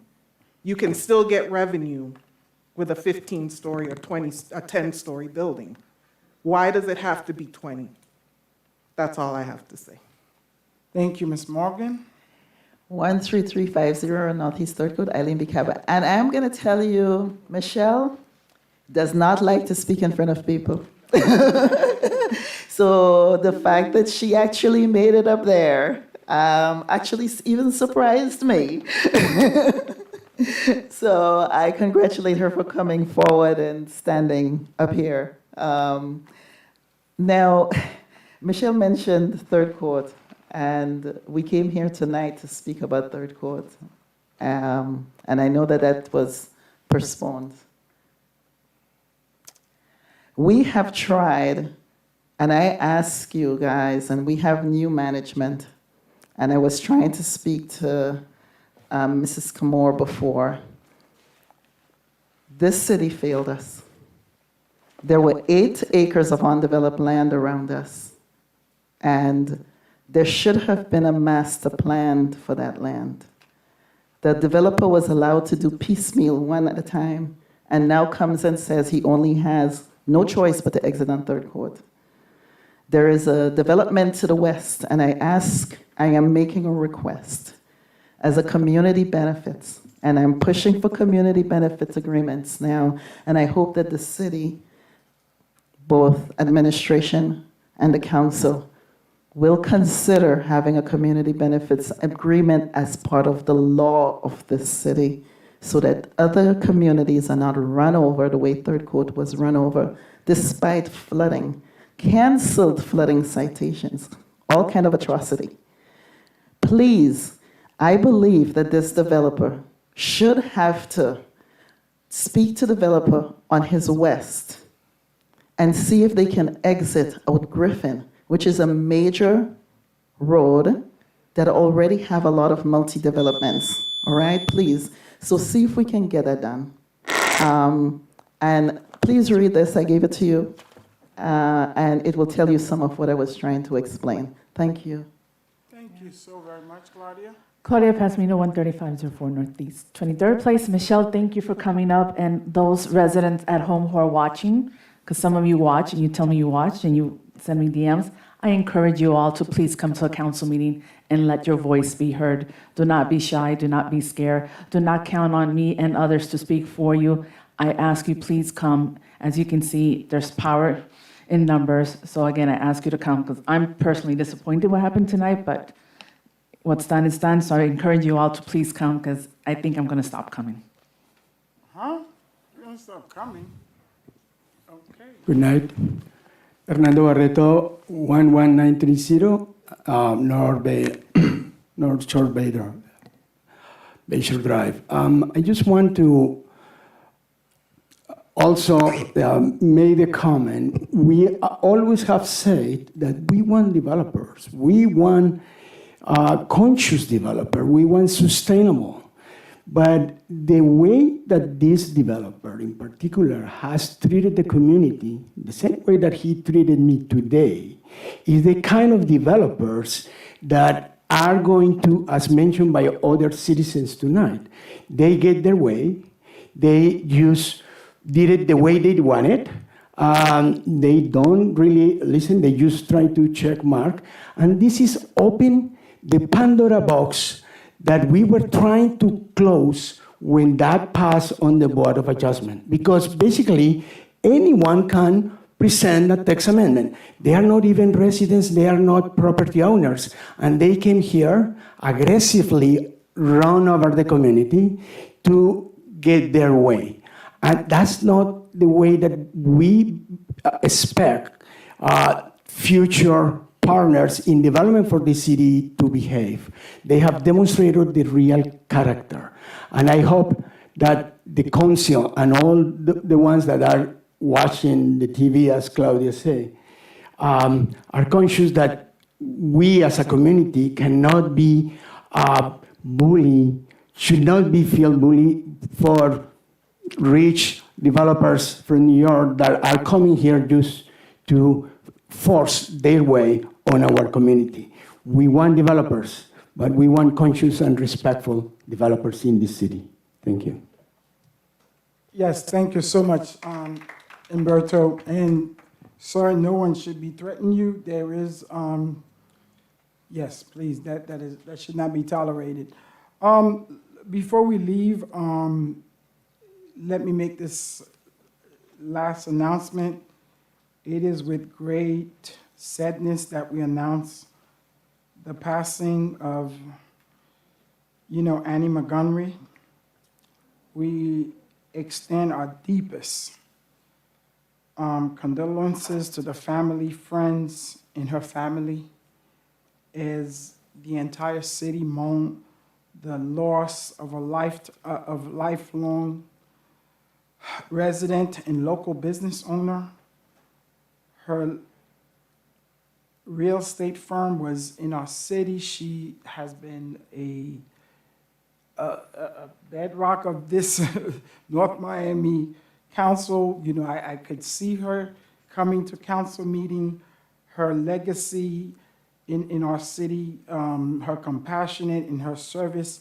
She'll be profoundly missed in our community. Miss Montgomery's contributions to North Miami will be greatly remembered, and her gratitude for what she has given to all of us will be cherished. She has inspired all of us for the great. And again, if I could ask all of us if we could just have a moment of silence for Miss Annie Montgomery.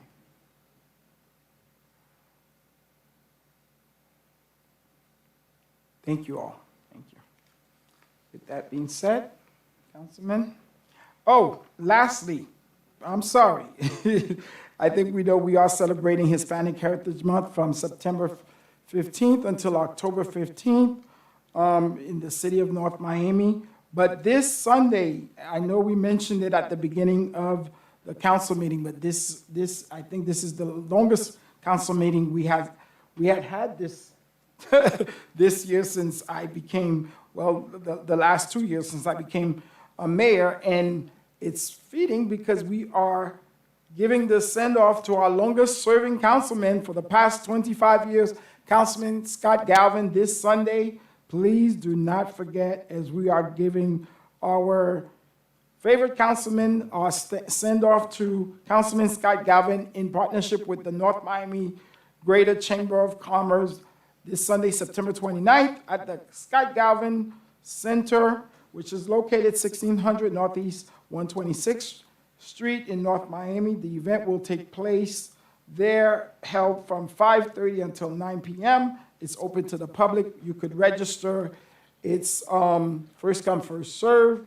And please, please come and show your support for our favorite councilman, Scott Galvin. And Councilman, what are you going to be dressed as of? I'm thinking, since lately, Councilman Galvin, I've been working so hard on the African, everything that has to do with African. I might No, it's superhero. Superhero? Yeah. Then I got to order something from Amazon. Black Panther. There you go. Black Panther. Wakanda forever. Oh, yeah. Okay. I get something from Amazon. I'll be there. Better? Yeah. Yes. Overnight. And just saying it, Councilman Galvin, and I always tell you that, just want to say thank you. Thank you for your leadership.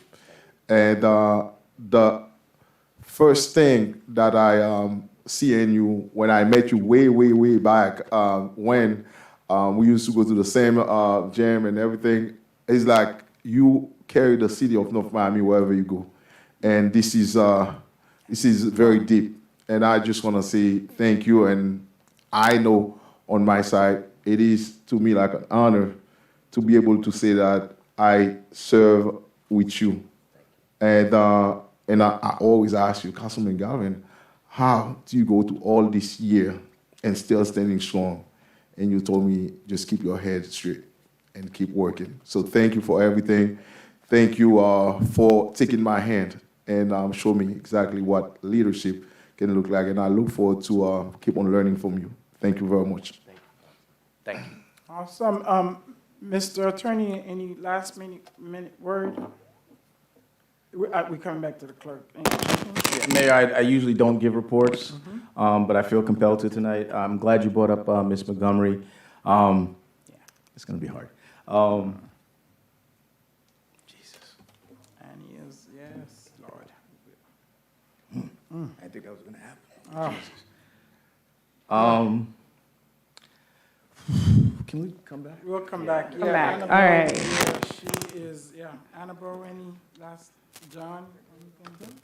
I do have a few reports tonight, unfortunately, at the longest council meeting, but I do want to announce. Actually, it's not the longest, you know. Look, with Joe Celestin, we went till 2 in the morning every meeting, so. Firstly, our city budget has been received and confirmed at the state, so yay on that. Secondly, the Economic Development Unit did receive a grant for the North Miami Downtown Redevelopment P3 via Transit-Oriented Development in the amount of $1.75 million. So we'd like to congratulate our Economic Development Director, who's also serving as our interim Deputy City Manager.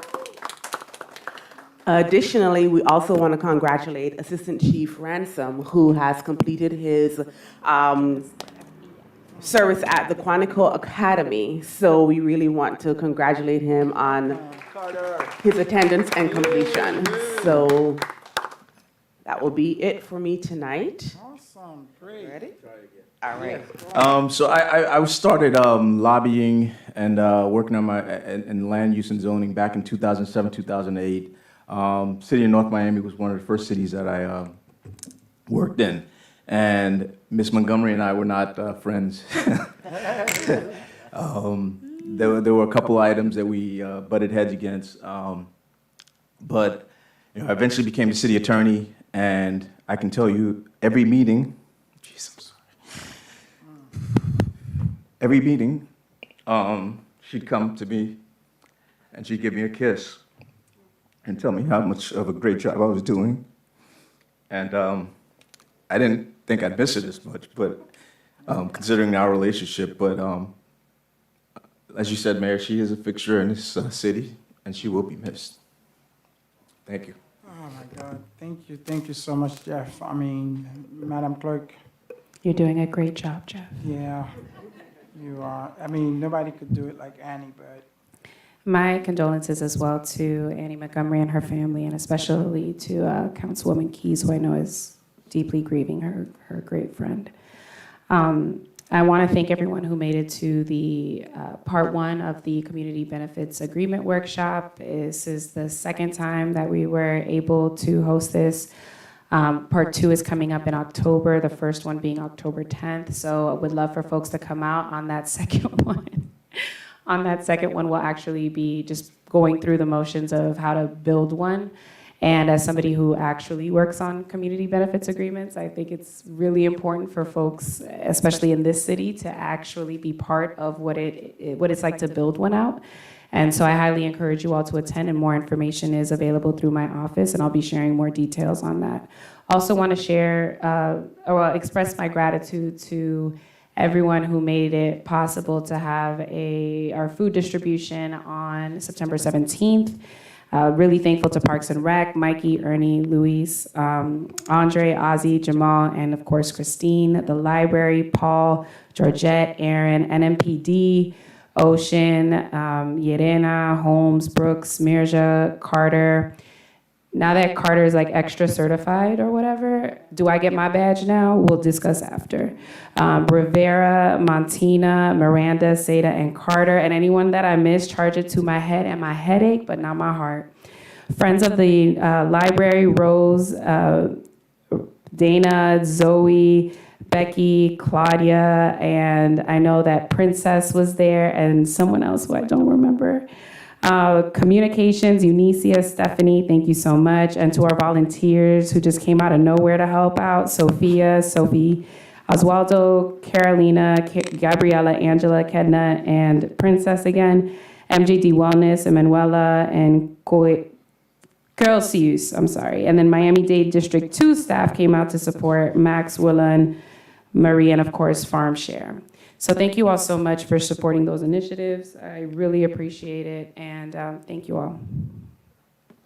And of course, my team, my God, my team, my poor team who has to deal with me. I know. Yes, Kai. They're all my favorites, and I'm just so grateful for them, because without them, I wouldn't be able to do a single thing. Thank you. Awesome. Thank you so much. Second that. John was about to. John, you about Yeah. to say Yeah, something? I normally don't, but as it relates to Annie Montgomery, just kind of wanted to share something. So when I was in elementary school, I lived on Northeast Miami Court off of 138, just outside of the city, but I used to walk. You illegally went to school here? No. Well, I did, that's why. I went to Biscayne Gardens Elementary School, so, and I would walk to school, walk back home. So going to Cagney Park where I played basketball, I remember seeing Annie Montgomery signs, the red and blue signs. Oh, yeah. I didn't really know what it meant.